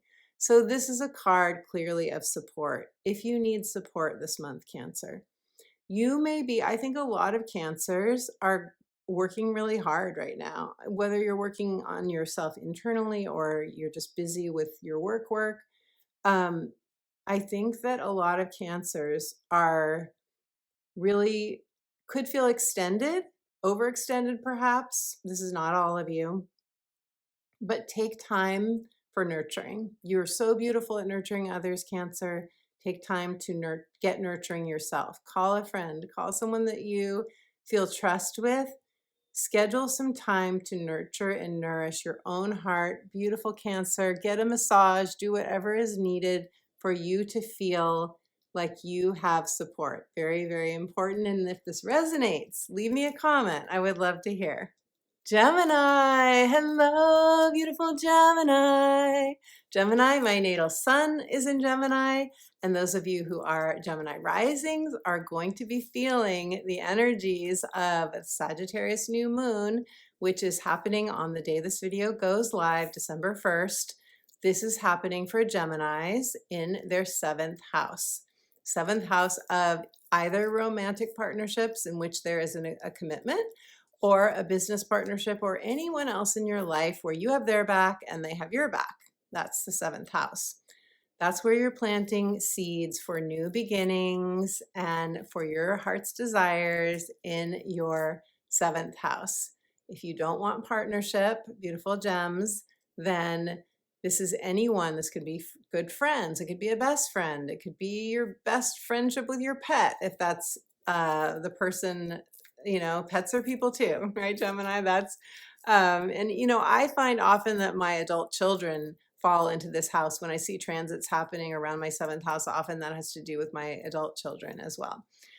So that's where the new moon is happening for you. Also, and I have a separate video for you on the new moon where I do a much deeper dive, so I will link to that in the description box below. There'll be a card at the end of this video. You are going to have the full moon, Gemini. Your full moon is going to happen in your 1st house, and that's December 15th. And that is a culmination, an ending, or a manifestation having to do with your identity, your status. Gemini, I'm wondering, are you wondering what could that be? This could have to do with a role a title that you have. So it could be a title in your work life, or a title in if you do some volunteer work, or a title having to do with a family member, or maybe some of you, because it's your 1st house of identity, some of you could potentially shift your title in a romance. Like you could get engaged, or you could get married, or you could separate and end a relationship. That could happen too, especially because this full moon does make a square to Neptune, and squares to Neptune often are when there is a change in a vision, a hope, or a dream that we had. Now, that's not going to be for everyone. I don't want to be a Debbie Downer and say that everyone's going to have a deep disappointment. That is not the case. It will be different for all of you, and I would have to see your whole chart to analyze what this full moon will most likely be about for you. Now, there is, though, an intensity this month for all mutable signs. Gemini, you're a mutable sign. I say that because of the mutable T-square that's going on. I described that at length in the first part of this video. So I won't go into it here, but what it means in terms of energy is often that our energy feels drained, or, we're spread thin. We have a lot on our plate. and we have to prioritize. And I am an advocate for prioritizing your joy, taking joy breaks, because it will really make a difference for you, beautiful Gemini. Mars in Leo, Mars retrograde in Leo is happening in your third house. Now, the beauty of this Mars transit for you is that Leo energy makes a sextile to your energy. So that's harmonizes with you. However, all Mars retrogrades are a time when we are assessing how we use our energy, which is so beautifully in alignment with this mutable T-square, because that T-square is also showing us, where are we over giving? Where are we over sacrificing? Where are we putting energy into something and not getting back, commensurately? Is that a word? We're not receiving back what we should be getting in relation to the investment, the commitment that we're making. So this Mars retrograde in Leo in your third house is going to show you any places where your energy is being drained, where you might want to shift your priorities, where you may want to pull back for something or put more into something. And of course, the third house, being a mercurial house, really does affect Geminis because you're ruled by Mercury. And the third house is about your speaking, you're communicating, you're learning, you're teaching, even if you're not a teacher, just the way that you talk with people, you're often, turning them onto something. Gems, that's what gems do. They are communicators. Writing a blog, something that you are potentially publishing, websites fall into the third house. You could be making changes. You could be revising your website. You could be deciding that you want to put some sort of message out into the world if you don't already do that. And this could also have to do with a relationship with a sibling or a neighbor, an aunt, uncle, cousin, a landlord, a tenant, where you are also rethinking, reassessing. A retrograde is going back over, and Mars is about our I was going to say inspiration, but I was also going to say devotion. So that's interesting that the word devotion came up. Your devotion to what is most important to you right now, beautiful gems, that could be part of this too.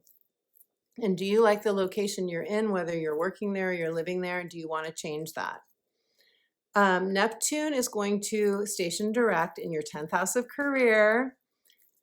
I know that Geminis have been quite busy with career, with Neptune and Saturn here. Saturn transiting your 10th house of career really does have your nose to the grindstone. So this is part of, I think, this mutable T-square. It's that there's just, you're working probably really hard. But not all of you are working. Some of you are retired. Some of you are focused on your legacy. Some of you are focused on doing other things. Some of you are like full-time grandparents. I know there's a lot of ways we can be using our energy that isn't considered a career. But I do call this life purpose expressed as well, this house. And Neptune stationing direct is a check-in point on your vision, your dream, your goal, your passion. Is it still something that you want? Do you want to stay with this dream, or was it just a fantasy? All along, was it just a fantasy? For some of you, you could feel like the wind is let out of your sails. I have to be honest. Like, you could feel like, oh, I thought this career was going to be exactly what I wanted, or I thought this was the job for me, and now it's not. And the beauty of that is then now it's not, and it's time to, have a new dream, a new vision. This is a decision point for a lot of you because Neptune in Pisces squares your energy. So you could definitely feel like either you are at a crossroads where you have to decide, do you want to stay in this career or this way that you're expressing your purpose? Or you're like, I have to do this work differently. I have to use my energy in a different way, because on some level you could realize the way you're doing it is draining you somehow. Gemini. The new moon in Capricorn is happening in your 8th house of transformation, power and control, investments, deep intimacy, sexual and emotional, as well as taxes, loans, taboos, the things that we are very primally attracted to often, but that we are often, only discussed in private. Gemini. For some of us, not everyone, I know. This new moon is preparing you, gems, for the new year. This is Capricorn after all, that is ruled by Saturn, and Capricorn is all about what's the next mountain we want to climb, what is the next goal, and for you it's in your 8th house, which is quite lovely. Some of you may be thinking about buying a home, some of you may be thinking about your retirement fund, some of you may be thinking about saving, some of you may be splitting up from somebody and separating your assets. Or you're thinking about, envisioning, because new moons are great times to do envisioning work, visualizing the feeling of having that partner you want, having the business partner you want, having the relationship with whomever you want to have it with, or with your own deep soul if you don't want to be in a partnership. It could be that too. Okay, Gems, let me pull a card for you and we'll see what the cards have to say. Gemini. Your card is, you're going to love this. I love it as a Gemini. Patience. I'm laughing because Geminis are not the best at patience. Raise your hand. Let me know in the comments below if patience is something that you work on. I know it is for me too. My theory on this is that in past lifetimes, like Atlantean times, we could just wave our magic wand. We were so incredibly embodied in our spiritual power that things came much more quickly to us. That's my theory. Anyway, here we are on a slower vibrating planet Earth where things take longer to manifest generally. Be patient, be willing to pass up good for great. I have this intuitive hunch that this card has to do with the Neptune direct in your 10th house of career. Some of you may need to be more patient with something, a vision that you have, and some of you may be deciding to pass up what's just only good for great, and you're going to have a new vision as a result. If this resonates for you, beautiful gem, let me know in the comments below. I would love to hear. Taurus, hello, beautiful Taurus. Beautiful Taurus, you are going to experience the new and full moons in Sagittarius and Gemini the first half of December in your 8th and 2nd houses. The new moon will happen in your 8th house of emotional and sexual intimacy, shared money and resources. This is the house of power and control. This is the house of transformation, death, and rebirth. This is the house of loans and taxes. A lot of you are thinking about money matters and or partnership matters that have to do with money and assets and closeness that you share with another person, whether it's business or personal. Now, the full moon in Gemini happening mid-month is going to happen in your 2nd house, and this is where you're going to have an ending, a culmination, or something coming to fruition, something closing out perhaps, having to do with your material security. This is the house of earned income. It is the house of your values, aligning your life with your values, and it is also the house of your sense of self-worth, self-love, deserving. So some of you could find that around this full moon time, which makes a square to Neptune, you could find that something shifts for you in terms of your vision, that whatever your current heart's desire is around material security, something could shift for you in this area. Taurus, this full moon could also bring for you a promotion, a new job, or a higher sense of self-worth based on the inner work that you've been doing. Or maybe you are really focusing around this full moon time. You're getting very clear, because full moons can bring realizations and truth. You're getting really clear on how you want to build your sense of self-reliance and material security. Mars is going to retrograde in Leo on the 6th of the month in your 4th house of home and family, and this makes a square to your energy. So you're going to be quite motivated and activated, I believe, with this square. If it's making any connections with planets or points in Leo that you have, you could feel quite, or in your own energy for that matter, Taurus, in your own Taurian planets or points in Taurus for you. You're going to be quite motivated to take some sort of action having to do with a family member, having to do with your home, having to do with healing with a family member, perhaps moving your house, creating more of a sanctuary in your home, however you would want to do that, Taurus.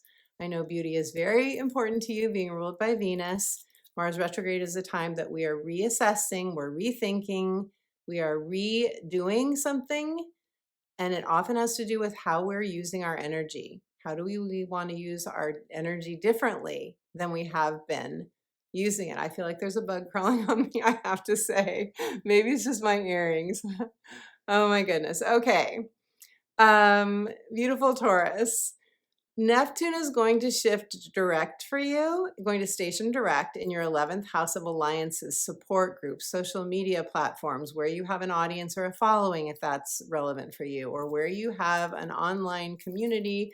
Often it's a cause or a tribe or a group. It could be, a YouTube channel, or it could be your own, just your connection with people that often comes through a wider, group of people. It is the card of the world in the tarot deck.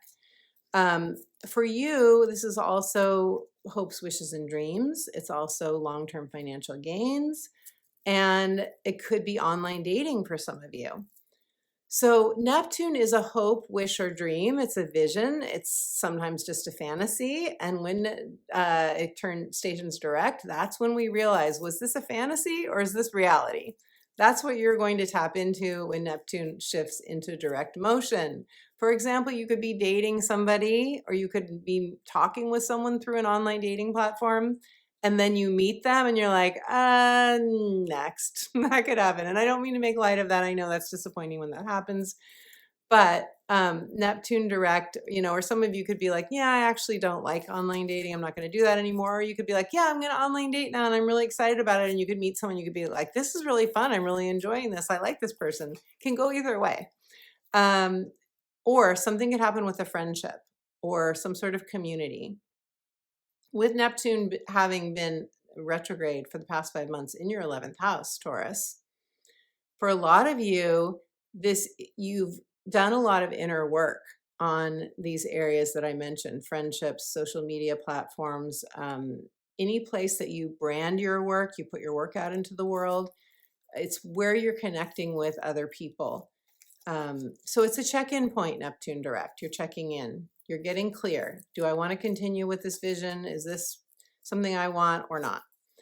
Finally, the new moon in Capricorn is going to make a beautiful trine to your energy. Capricorn, of course, season is where we are thinking about the year ahead. Often we're thinking about our goals. What's the next area of achievement that we want? And for you, it's happening in your 9th house of expansion.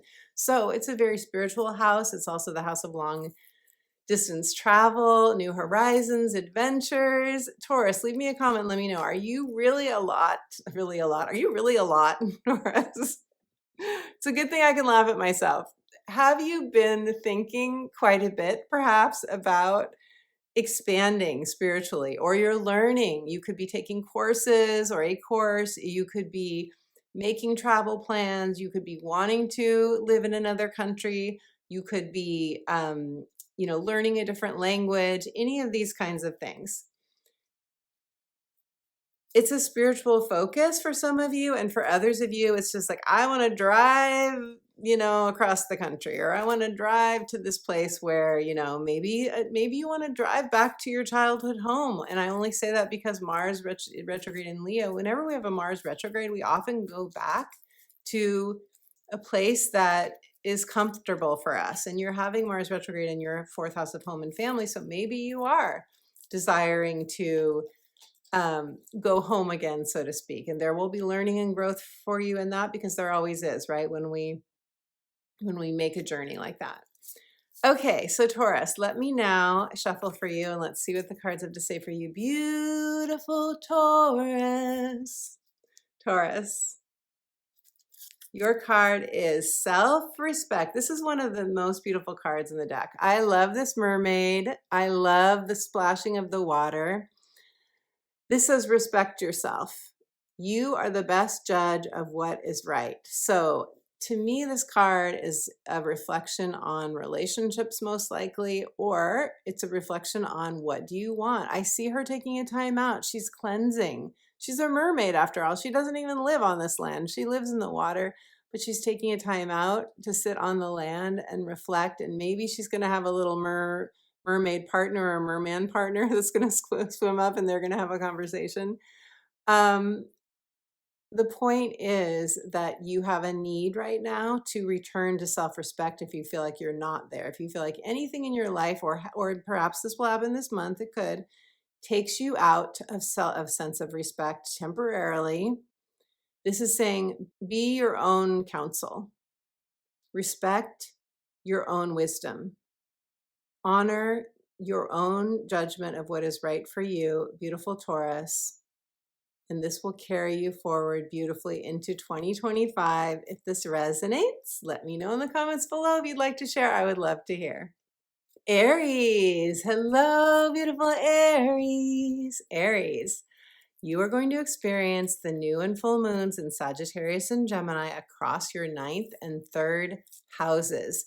These are houses of expansion, learning, growth, messaging, communication, mindset. And I'm going to break it down in a moment, but I want to tell you that the new moon in Sag is happening on December 1st, the day this video goes live. I do have a separate video for you on it where I do a much deeper dive into this new moon. But this is where, because it's happening in your 9th house, this is that house of expansion where you could be planting seeds for your growth, seeking, questing, taking a spiritual retreat somewhere, learning more metaphysical things, diving into a certain spiritual philosophy. You get the idea. Long distance travel falls here as well. It's all about new scenery, new horizons, new adventures, this new moon for you, planting seeds for that. Now, the full moon in Gemini, which will be a mini culmination of this new moon, is going to happen in your 3rd house. And that is on things happen on a more local level in the 3rd house. So this could be something coming to fruition, culmination, or ending, closure for some of you in this 3rd house of mindset, the story that you tell yourself. Perhaps this is neighbors and aunts and uncles and cousins and siblings, tenants, landlords, mortgage brokers, people that you deal with in your everyday reality. The conversations that you have on the fly with people that often end up being meaningful. And this is your devices and short trips and vehicles as well. So it's usually a very busy kind of full moon. The 3rd house is just a busy house. There's a lot going on, and you could find areas that you're doing. If you do any sort of holiday shopping, you could find that you're busy doing that kind of stuff, or whatever else is going on for you. Both of these moons harmonize with your energy, which is really beautiful. So harmony, trines and sextiles, which you're getting with these moons, can bring new opportunities. They can bring just lovely, lovely moments of connection. Both of this axis of 9th and 3rd house is where we want connection. We want connection with people, 3rd house. We want connection with the divine, 9th house. We want connection with our own soul, the 9th house. You get the idea. Mars is going to retrograde in Leo. This is also going to make a lovely trine to your energy. Mars, Leo's fire and your fire. Mars retrograde is where we're rethinking our motivation, our desire, where we want to put our time and energy. It's a time of deliberation often. And for you, it's happening in your 5th house of true love and romance, creative expression, and children. So you could be deliberating on anything in these areas of your life. How do you want to spend your energy? What do you want to commit to? Is your energy being drained in any of these areas? Is there any sort of course correction or fine tuning that you need to do? These are the kinds of questions you might be asking during this Mars retrograde in Leo in your 5th house. Neptune is going to shift into direct motion, station direct in your 12th house. The 12th house is the house of the mystic, rest and retreat, the subconscious mind, our fantasies, our divine connection. So what I see here for you with this Neptune stationing direct, Aries, is that you may be noticing that a fantasy that you've had, a dream, a passion, a vision that you've had in terms of your 12th house matters. Sometimes I have to say that in the 12th house, this is karmic relationships at times. It could be like you've had a fantasy to be with someone and it's been all projection on your part or their part. Projection as in maybe you've sort of been pining for somebody and you find out that they're not actually available, for example, or they're physically available but not emotionally available. That kind of thing can happen when we have a Neptune 12th house transit. Or it could just be that you are spending more time in the ethereal realms or more time in escapism than you normally spend. Of course, Neptune has been in your 12th house for a lot of years now. So I think a lot of you have probably really had some amazing, deep astral travel kinds of awakening experiences with Neptune in your 12th house. But when Neptune stations direct, we get sometimes a reality check on a dream, a vision. Is it a fantasy? Is it a reality? Can we bring this into fruition? Do we need to course correct? Do we need to take new steps? And so on. You get the idea. The new moon in Capricorn, beautiful Aries, is happening in your 10th house of career, life purpose expressed. This is also your house of retirement for some of you, or other things that you do that are fulfilling to you. So with a new moon in this house of the 10th house, we are really looking at how do we want to spend our time, and are we happy with our current way of spending our time? And the reason I keep saying spending time versus career is because a lot of you don't have a career, or maybe you have a regular job and you have a passion. Maybe your job pays the bills, the day job, so to speak, and maybe your passion is, something artistic or something where you care for animals. I don't know why that's coming in. Leave me a comment if that's true for you, but like something that you do that's more of a hobby, but is your vocation, because the 10th house is vocation and our 6th house daily work does not always match up with our vocation, our passion. And with a new moon here, you are probably setting goals. I think some of you will set a goal to start a new business, your own business. Some of you will set a goal to maybe retire or to change your business in some way if you have your own business, or to work toward being self-employed if you're not already self-employed, or to maybe apply for a promotion or say yes to getting new responsibility. Doing something that maybe feels a bit like a risk to you. Maybe you're not sure if you want to take on more responsibility, Aries, but you are one that often rises to the occasion. The question is, do you love it? Are you motivated about it? Does it inspire you? Because Aries, you need inspiration. And this new moon will square your energy, which means you are likely wavering a bit, or you're, really trying to make a decision. I think this is going to be a crossroads turning point for a lot of you as you prepare for 2025. Okay, Aries. With that all said, I am now going to pull a card for you and see what the cards have to say. Aries. Aries, I love this card. It is so perfect for what I just spoke about, your decision point in your 10th house of vocation, dreams. This says, think big. There are unseen forces ready to support your dreams. Aries, how could this be any more perfect for a 10th house new moon in Capricorn happening at the end of this month? Think big. When I'm speaking right now, we are in Sagittarius season. Sagittarius is all about thinking big. You're getting gorgeous harmonizing energies, trines and sextiles from the new and full moons on the Sag-Gemini axis. You are all set up for being inspired. If time, money, and resources were not at issue, what would you let yourself do, be, or have, Aries? It is time now to allow the unseen forces support your dreams. Once we say yes, once we commit to something, that's when the unseen forces move in to support us. Beautiful Aries, if this resonates, let me know. I would love to hear. Pisces, hello, beautiful Pisces. Pisces, you are going to experience the new moon in Sagittarius in your 10th house of career, life purpose expressed, retirement, or legacy, or how you want to spend your precious time. You are going to have the full moon in Gemini mid-month in your 4th house of home and family. So, beautiful Pisces, you are really going to be feeling these moons because they both make a square to your energy, and that brings about a lot of motivation and drive to ease any tension that you could be feeling around these times. The new moon in Sag is happening as this video goes live on December 1st. And you most likely this month will be feeling, if you're not already, the mutable T-square that I talk about at length in the first part of this video.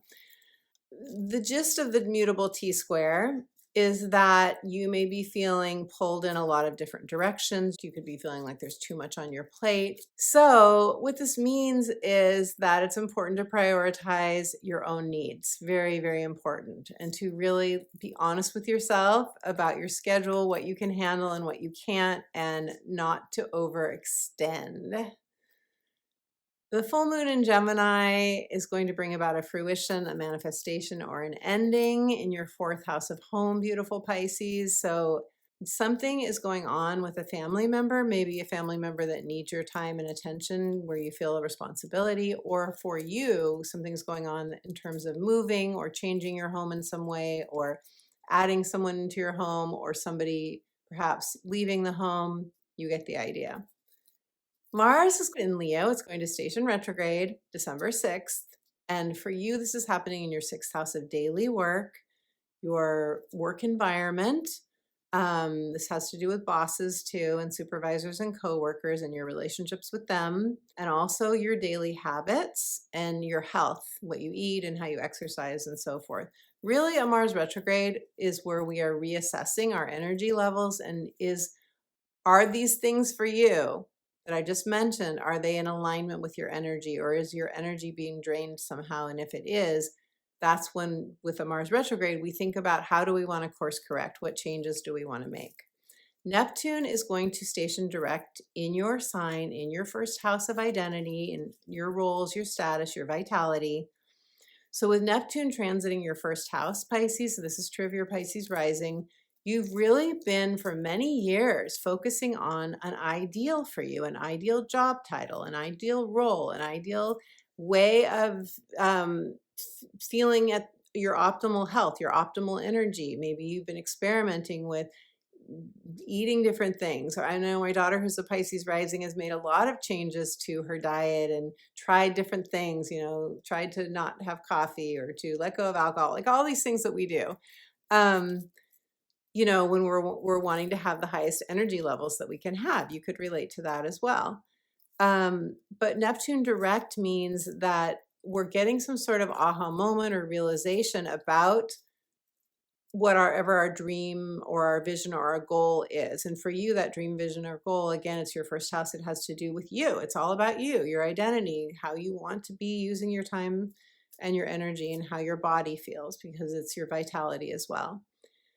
Pisces, the new moon in Capricorn is going to make a sextile to your energy. So sextiles tend to bring opportunities. They bring an increase in some way, that, positive development, or just a lot of ease and understanding, clear understanding for you. And you're around 11th house matters. That's where it's happening for you. And that's a hope, wish, or dream. That's a long-term financial gain. It is your friendships, your tribe, online platforms. If you put out a message or any sort of branding or marketing for your own work through social media or in any other way, like through a newsletter, that would fall in this new moon energy as well. If you are a social activist, if you have a cause that you work toward, if you're involved in a support group or, a church group or anything like that, those all fall here as well. And the new moon in Capricorn, of course, being a brand new manifestational cycle, is a time for you to be deciding what you want to co-create with the divine as we move into 2025, because this new moon is at the second to last day of the year, December 30th. So it's basically a New Year's new moon where you are planting seeds for the first month of 2025. So that's really beautiful. It's your vision for fulfillment, in 11th house matters. And it could be that you're like, I want more support because the 11th house is support, or I want more long-term gain in my finances and my investments. I want more tribe, any of those kinds of things. Okay, so Pisces, let me pull a card for you and see what the cards have to say for Pisces. Your card is clearing. Clear the clutter. When in doubt, throw it out. This is a beautiful card. I love this card. I love that there's all of your water here, Pisces. And you see these papers just going. I feel like this card is really saying, like, let an old chapter go. Let an old self go. She is so creative. What is she holding? She's holding a violin. Pisces, you are extremely creative. Many of you are so artistic. And I feel like, it could be an old story, these papers. It could be an old story that you've been telling yourself. with this mutable T-square that's going on involving Saturn, which is in your sign, and Neptune stationing direct, which is in your sign, I really feel, Pisces, that and we're ending the age of Pisces. I talk all about that in part 1 of this video, so I do hope you go back and watch that if you're interested, because this really is a time of completion for Pisces, for all of us, but especially Pisces. Clear the clutter. When in doubt, throw it out. It could be clutter clearing, but it could also be letting go of an old mindset or an old story. As you prepare to step into an old self, as you prepare to step into a brand new skin, entering 2025, gorgeous Pisces, if this resonates, let me know in the comments below. I would love to hear. Aquarius, Aquarius, beautiful Aquarius. You are going to be experiencing the new moon in Sagittarius and the full moon in Gemini across your 11th and 5th house axis. New moon in Sag, 11th house of hopes, wishes, and dreams, long-term financial gains, friendships, causes, alliances, tribe, your communities, Aquarius, which I know is very, very important to you. The 5th house, where the full moon in Gemini is going to be mid-month. The full moon, that is happening for you in the 5th house, having to do with children, creativity expressed, your unbridled, free inner child delight, and true love and romance. So the full moon could bring about for you in this 5th house some sort of culmination, ending, closure, or manifestation having to do with any of these things, having to do with comforts and pleasures and love and children. It could bring something about for a child, perhaps, or for you regarding that child. Some of you could have a child moving out, possibly an adult child moving out. Some of you could have a child graduating. Some of you could be graduating from something. Some of you could be putting out some sort of creative expression. You could be putting that out into the world, or you could have a gorgeous manifestation of romance. That could happen as well. Whatever romance means to you, beautiful Aquarius, because I know not everybody wants a lover, not everybody wants that kind of traditional romance in their life, but there are a lot of ways to romance our soul, which I do talk about in my book, The Magic of Saying Yes. What I love about the new and full moons on this axis for you, Aquarius, is that they are harmonizing with your energy. That means that you could have a really gorgeous manifestation as a result. Now, the full moon will be a mini culmination of the new moon in Sag, but then 6 months later, after this new moon in Sag, you're going to have a bigger culmination, as that is when we get the final culmination 6 months later. Also for you, Aquarius, on the 7th of this month, Venus in Aquarius is going to meet up with Pluto in Aquarius. And this is really lovely. If you have planets or points in the early degrees of your sign, I would say 0 to 2 degrees, maybe 3 degrees, you will likely really feel this conjunction of Venus and Pluto, and it could bring about something very passionate for you. It could bring about a passionate encounter with somebody, a passionate idea. You could have a passionate art making session, or anything that lights you up, a passionate conversation. But this is passion. The only thing you want to watch out for, and I talk about this much more in depth in the part 1 of this video, is that often Pluto brings about complicated or messy or situations that bring a bit of fear attached to them. Not always, but sometimes that's part of it, because Pluto always transforms us. However it comes about, it is a conjunction. There's an intensity to that, and it can bring up our unconscious darker emotions, let's say that. So keep that in mind. But I think it's a really beautiful conjunction for you. Mars is going to go retrograde in Leo in your 7th house. You're also going to get a trine from this energy, also very beautiful. The wind at your back, it's in your 7th house. You are doing some reflection, you are doing some contemplation, or you are talking with a partner about, maybe if you have a partner, a business partner or a romantic partner, you are talking perhaps with that person about your vision for the future. Maybe you are brainstorming, heartstorming, or you are creating your own vision if you want a partnership, or if you don't want a partnership, You are perhaps working on your own divine partnership with your soul, which I do, once again, give you lots of guidance on in my book. Now, Aquarius, Neptune is turning direct in your second house of money, values, material security, self-reliance. Neptune's been here for a while. This means that many of you have had a dream. You've had a dream, a vision, a fantasy about being self-reliant, about making more money, about knowing deep down that you deserve what you most desire, because this is also the house of self-worth and deserving. What a Neptune direct in the second house is about is a check-in point around a dream, a vision, or a fantasy, because Neptune does rule our fantasies, and you're checking in and saying, is this still current for me? Do I still want this? Do I still feel like this is healthy? Do I still feel like this is, if something isn't healthy or right or doesn't involve like someone being completely truthful with you, you will see it around this time of Neptune direct.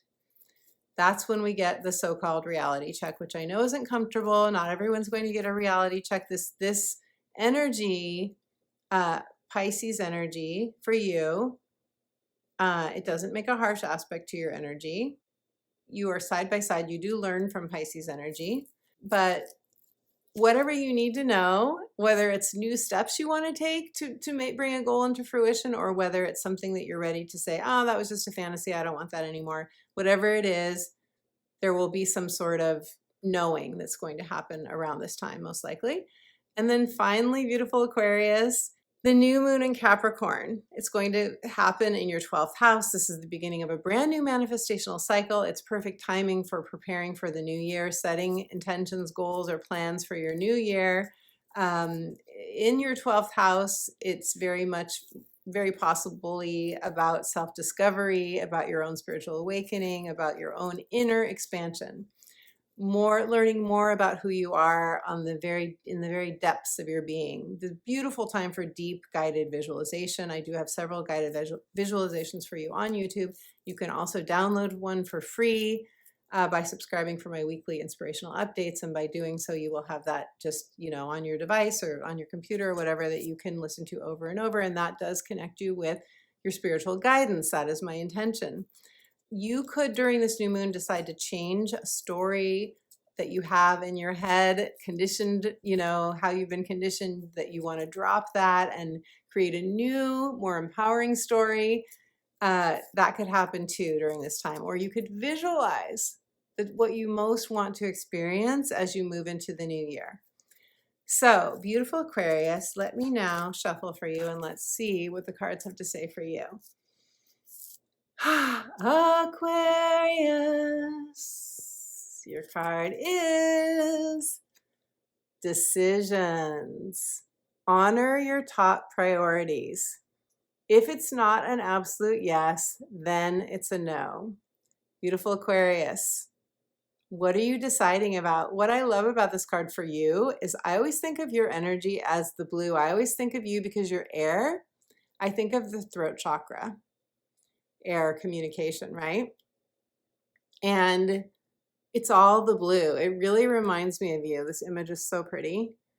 And the clouds and all of that, and with Pluto connecting to Venus, connecting to Pluto this month, that could bring about a decision point for you. That is happening, after all, in your first house.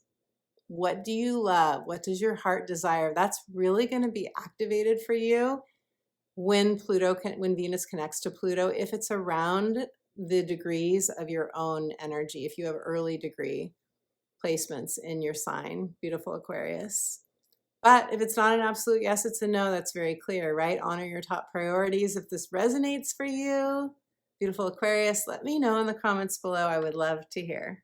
My beautiful friend, thank you for joining me for this December astrology and horoscopes video. I am so glad that you joined me. Thank you for your likes of this video, for your thumbs ups. Thank you for your comments, your shares, your subscribes. Your subscribes mean the world to me. Thank you for all the ways that you support this channel. I am so very happy that you are a part of this community. If you would like to do a private astrology consultation or coaching session with me, go to my website.